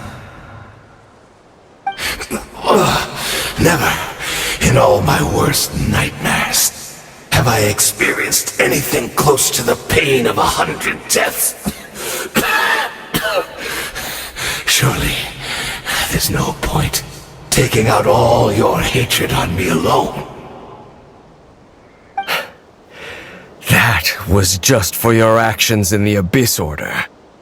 If I took into account what you did in Kanria, you'd soon find out how much darker your nightmares can become. All right, I believe you. Still, aren't you at least a little tired now? Why don't we sit down, perhaps? Chat a little.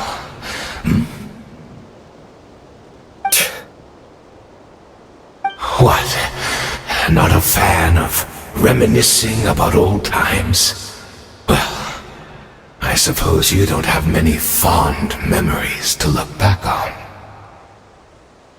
I never thought you'd side with the Abyss Order, Hayden. You could have easily blamed the Prince for his betrayal. Indeed.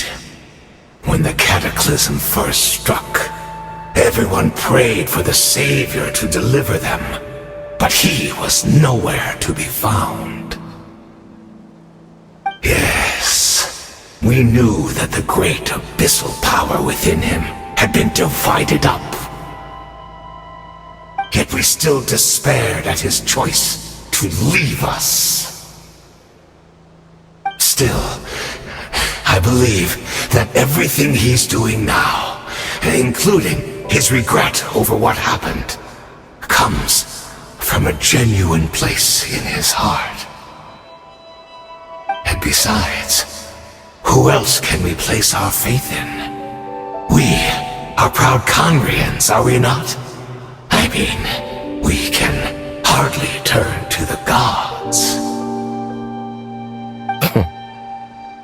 I suppose you have changed a lot over the past 500 years. Otherwise, I'd have never expected you to forgive him. Had you been so generous during your time at the Knight Academy as my instructor in Black Serpent blade work, I might not have come to loathe you so much. Is that so?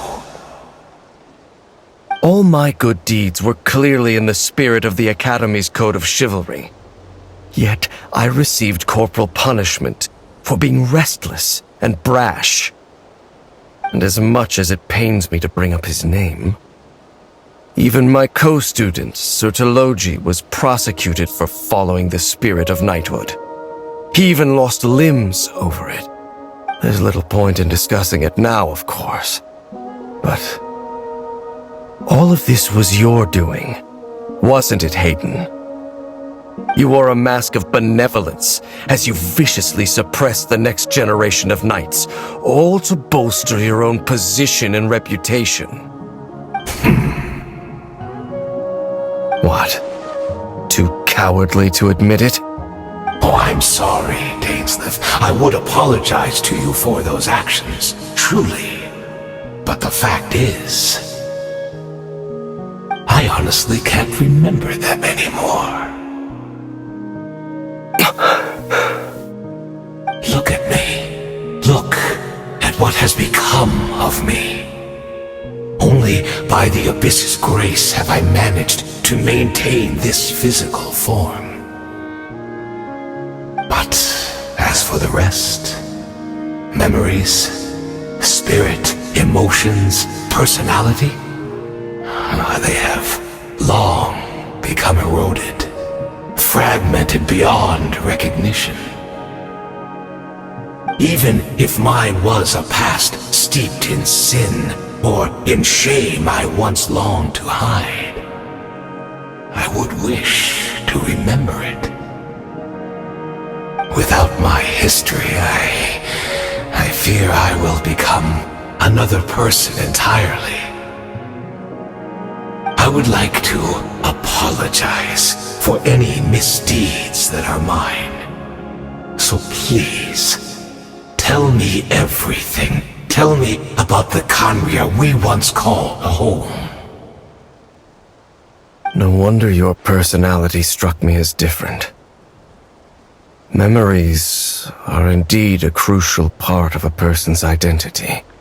So, the Khanria we once called home.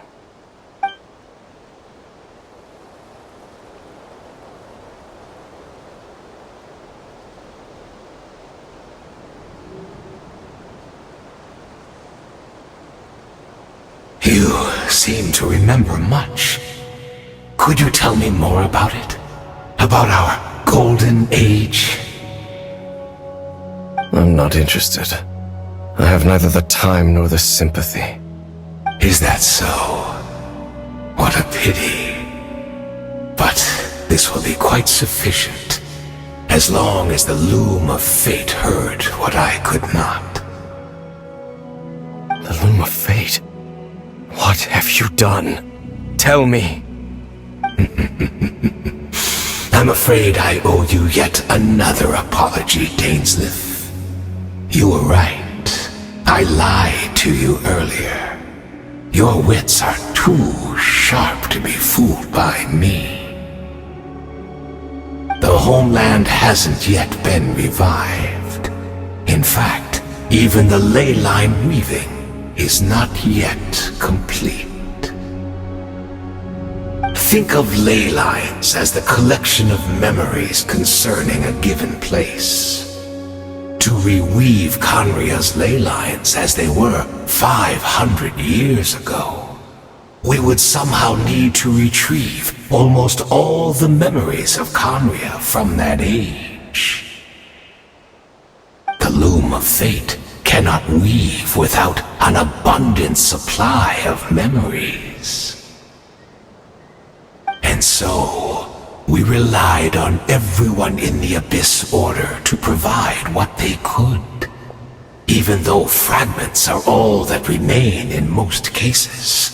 The more we all share, the more that can be restored. So the loom of fate is running as we speak. And the so-called meditation your members have been performing. Its purpose was to supply the loom with memories, wasn't it? Indeed. We, a people in exile, stranded 500 years in the future, will weave our homeland anew and bring the nation of our dreams back into the real world. Ah, what a glorious undertaking! What a shame it had to take this long. After 500 years, most of our memories have faded, and a world woven from broken memories shall itself be broken. So that's where I'm supposed to come in? You look for assistance from your mortal enemy, who has sworn to hunt you down? Precisely. For you possess a ring left to you by your elder brother, which continuously resets your body's condition. Of course, your memories are susceptible to erosion just like ours. But of all Khanrians who remain, you are sure to remember the most. We had to obtain the memories in your mind, whatever the price, even if it meant sacrificing our entire army as bait. So this was your true goal?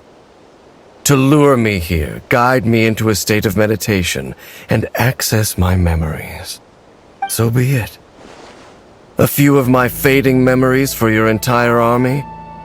That strikes me as a fair trade. I appreciate your generosity. You're gambling everything you have on the loom of fate. This could be a costly mistake for you in the long run.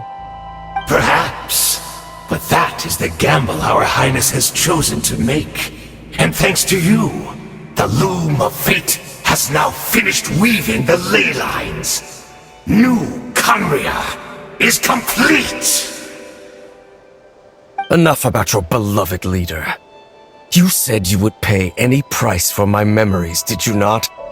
In that case, prepare to be slain another 100 times for your deception.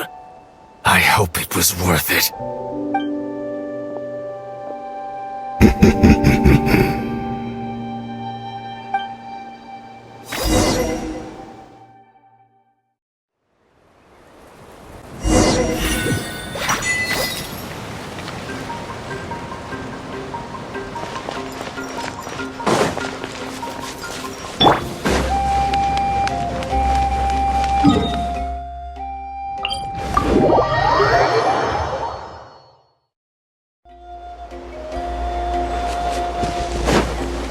It's Judith! Great! She's still here!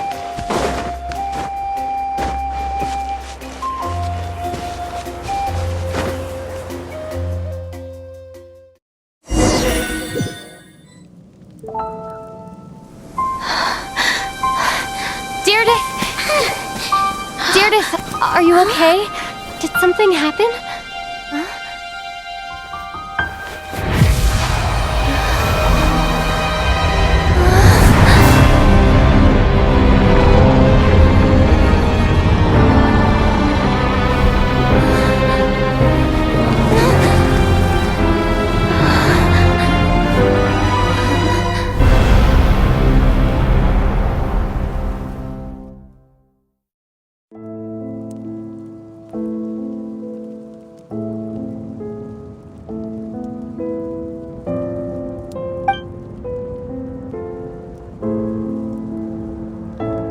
We're not from the same world, are we?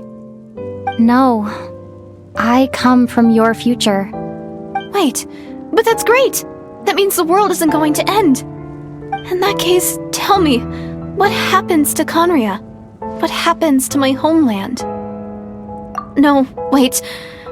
Don't answer that. We can only fight for our future. If the future is unknown, I still believe the Savior can turn things around. I'll carry on looking for him, even if you're not there to protect me. Although, in a way, I've already found my Savior. It's you. You protected me, and I believe you can protect us all. You're the one who can change everything. It's just too bad that we're not from the same time or place.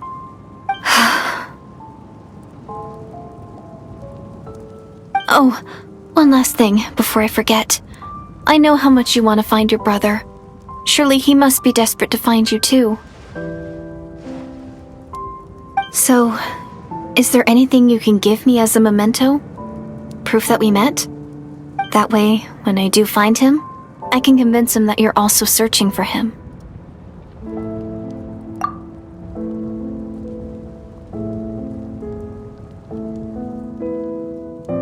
Huh?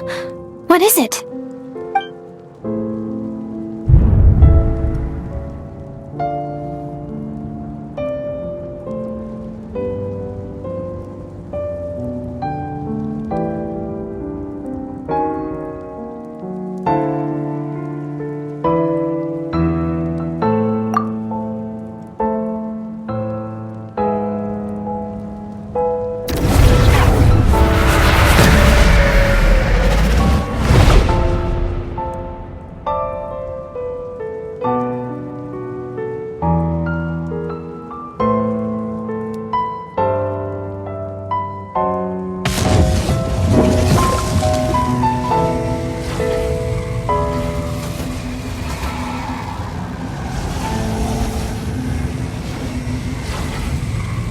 So that's what happened. Istaroth, the ruler of time, must have had a hand in this. There's no other way that this meeting could have taken place. I knew only the ending. I've always been curious about the events that led to it. When the cataclysm first began 500 years ago, I, as the Prince of Conria, was preparing to do my part, to fight back with all my might. But then this girl, Deirdre, she found me. The irony was that even as she desperately begged me to save the world, she brought me news of you. I was stunned, and I was suspicious of her claim that you were searching for me. But then, she showed me the key to your hibernation chamber. We'd been separated ever since I awakened in Teyvat. I searched the whole planet and found no trace of you anywhere. And then she brought me that news at the worst possible moment. I was faced with an extremely difficult decision.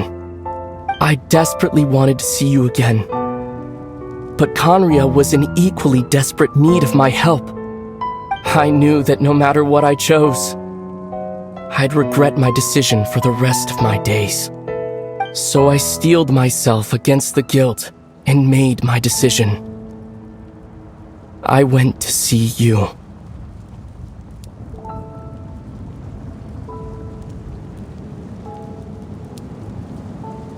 But when I found you, you were still in hibernation. Even the key to the chamber was still secure on your person.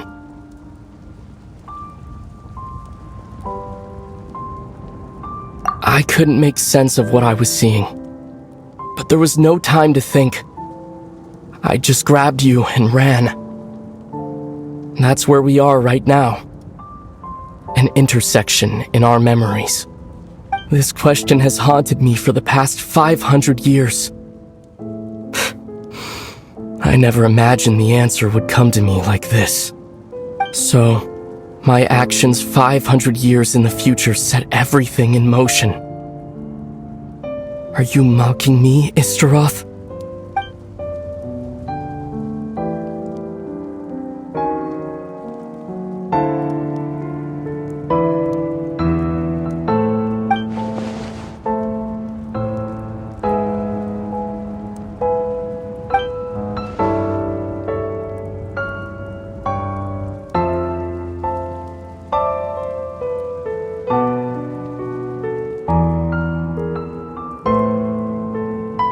Not yet. But I've taken a very important step. Now the ley lines of Conria are complete. I'd always thought that Teyvat's ley lines were locked by the heavenly principles. No more can be added, and existing ones cannot be replaced. But then, I learned that Natlan's Night Kingdom appeared to be an exception to the rule. It has intrigued me ever since. So, I directed the Abyss Order to feign an attack on Natlan, buying me some time to enter the Night Kingdom and negotiate with the Lord of the Night. Unfortunately, for other reasons, even the Night Kingdom cannot host any new ley lines. The most I could get was some room to carry out the weaving process.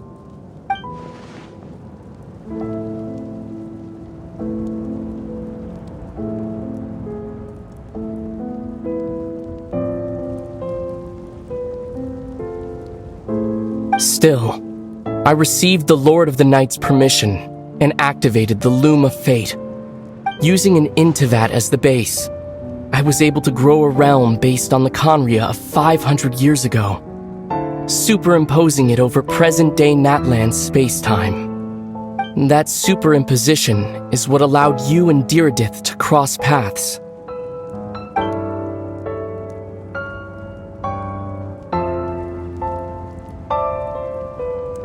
After that, the new Conria was enriched with memories of the old, drawn from the Abyss Order's members in their meditation sessions.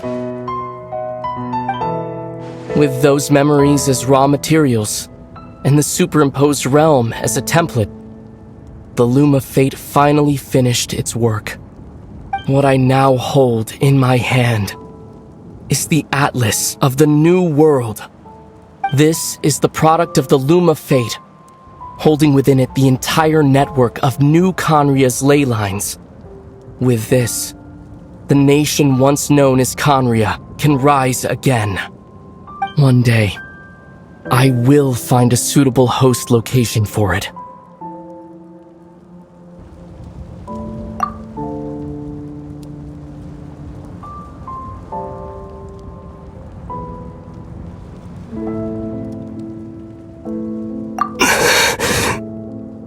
when I first arrived in Conria 500 years ago, my memory was completely blank.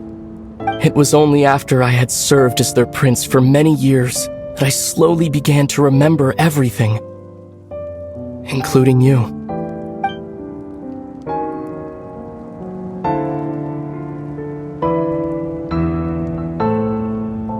But recovering old memories didn't simply erase the part of my life I spent in Conria. I still see it as my second home. That is why my guilt weighs so heavily on me. But even so, that only constitutes part of my motive. More importantly, if I wish to speak with the heavenly principles as an equal, I will need the might of an entire world behind me.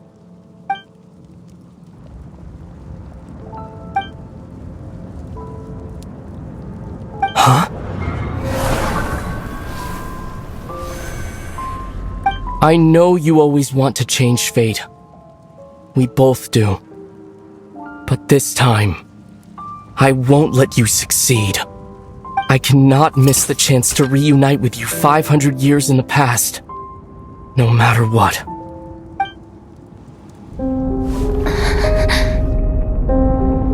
I don't know why, but the way you're talking just doesn't sound like you at all. Ether, this whole thing, your plan, what does it have to do with us?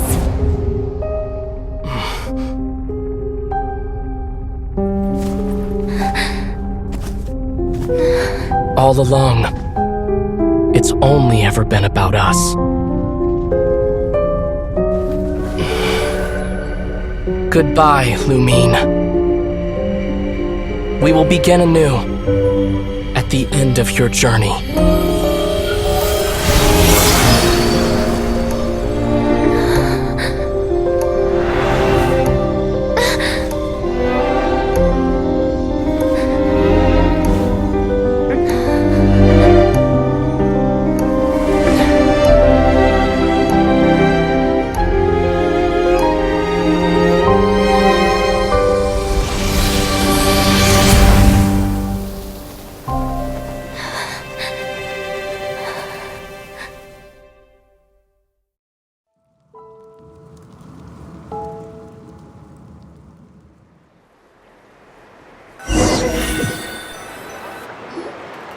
Our hero is back! Everyone's been waiting for you!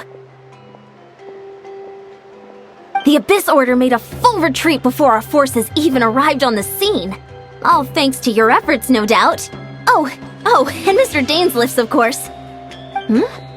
What's wrong? You look upset. Paimon doesn't know the details either. The Traveler just disappeared after taking Deirdre's hand.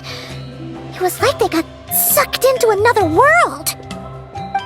Paimon was looking all over for her, and then she suddenly reappeared, right back in the same spot, but looking a lot more glum.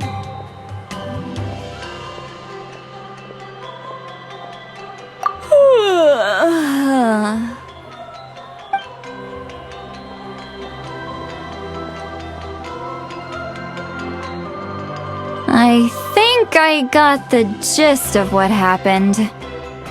Something to do with your brother? I spoke with the Lord of the Night in a dream just now, and learned quite a lot. Huh? You met your brother? And you didn't think to tell Paimon right away? Well, never mind. Paimon can see that you're pretty down right now. But let's go over everything later, alright? What your brother accomplished? It all but defies comprehension. I was stunned when I heard about it too. But what surprised me the most was that the Lord of the Night actually chose to allow it. The Lord of the Night did try to explain it to me, but in a word, it's complicated. During the war with the Abyss, Mawika had an argument with the captain. Mawika believed that we should fight to protect our culture and memories, while the captain believed the preservation of the ley lines should come before all else.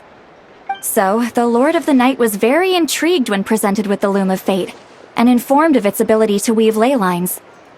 She saw your brother's actions as a potential third option, namely to preserve an entire nation in the form of an atlas. Preserve a nation? You've definitely lost me now. You're not the only one. Paimon's got no idea what's going on either. With that in mind, the Lord of the Night gave the go-ahead once she was satisfied that the Loom of Fate wouldn't have any real effect on Natlan. However, I believe she imposed an additional condition of her own. An additional condition? Did she ask for something in return? No idea. She wouldn't tell me what it was. Huh. Alright, well, let's not overthink this for now. We just won a war! Time for a well-earned drink to celebrate. I trust the Lord of the Night unreservedly. I'm sure she only involved herself to take a problem off our hands, so it's one less thing for us to worry about. Don't you agree, Traveler? Come on, let's head back to the Collective of Plenty. Oh, Veressa should be there too. We'll treat you to a real feast.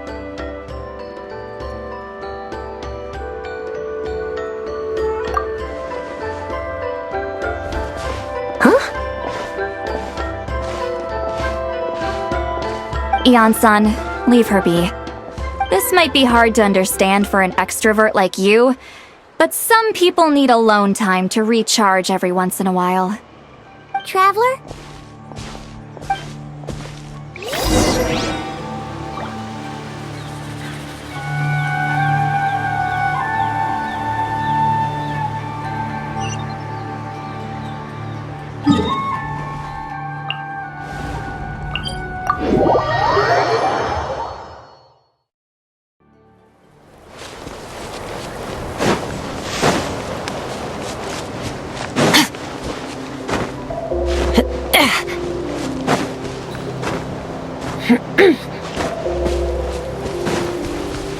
Merciless.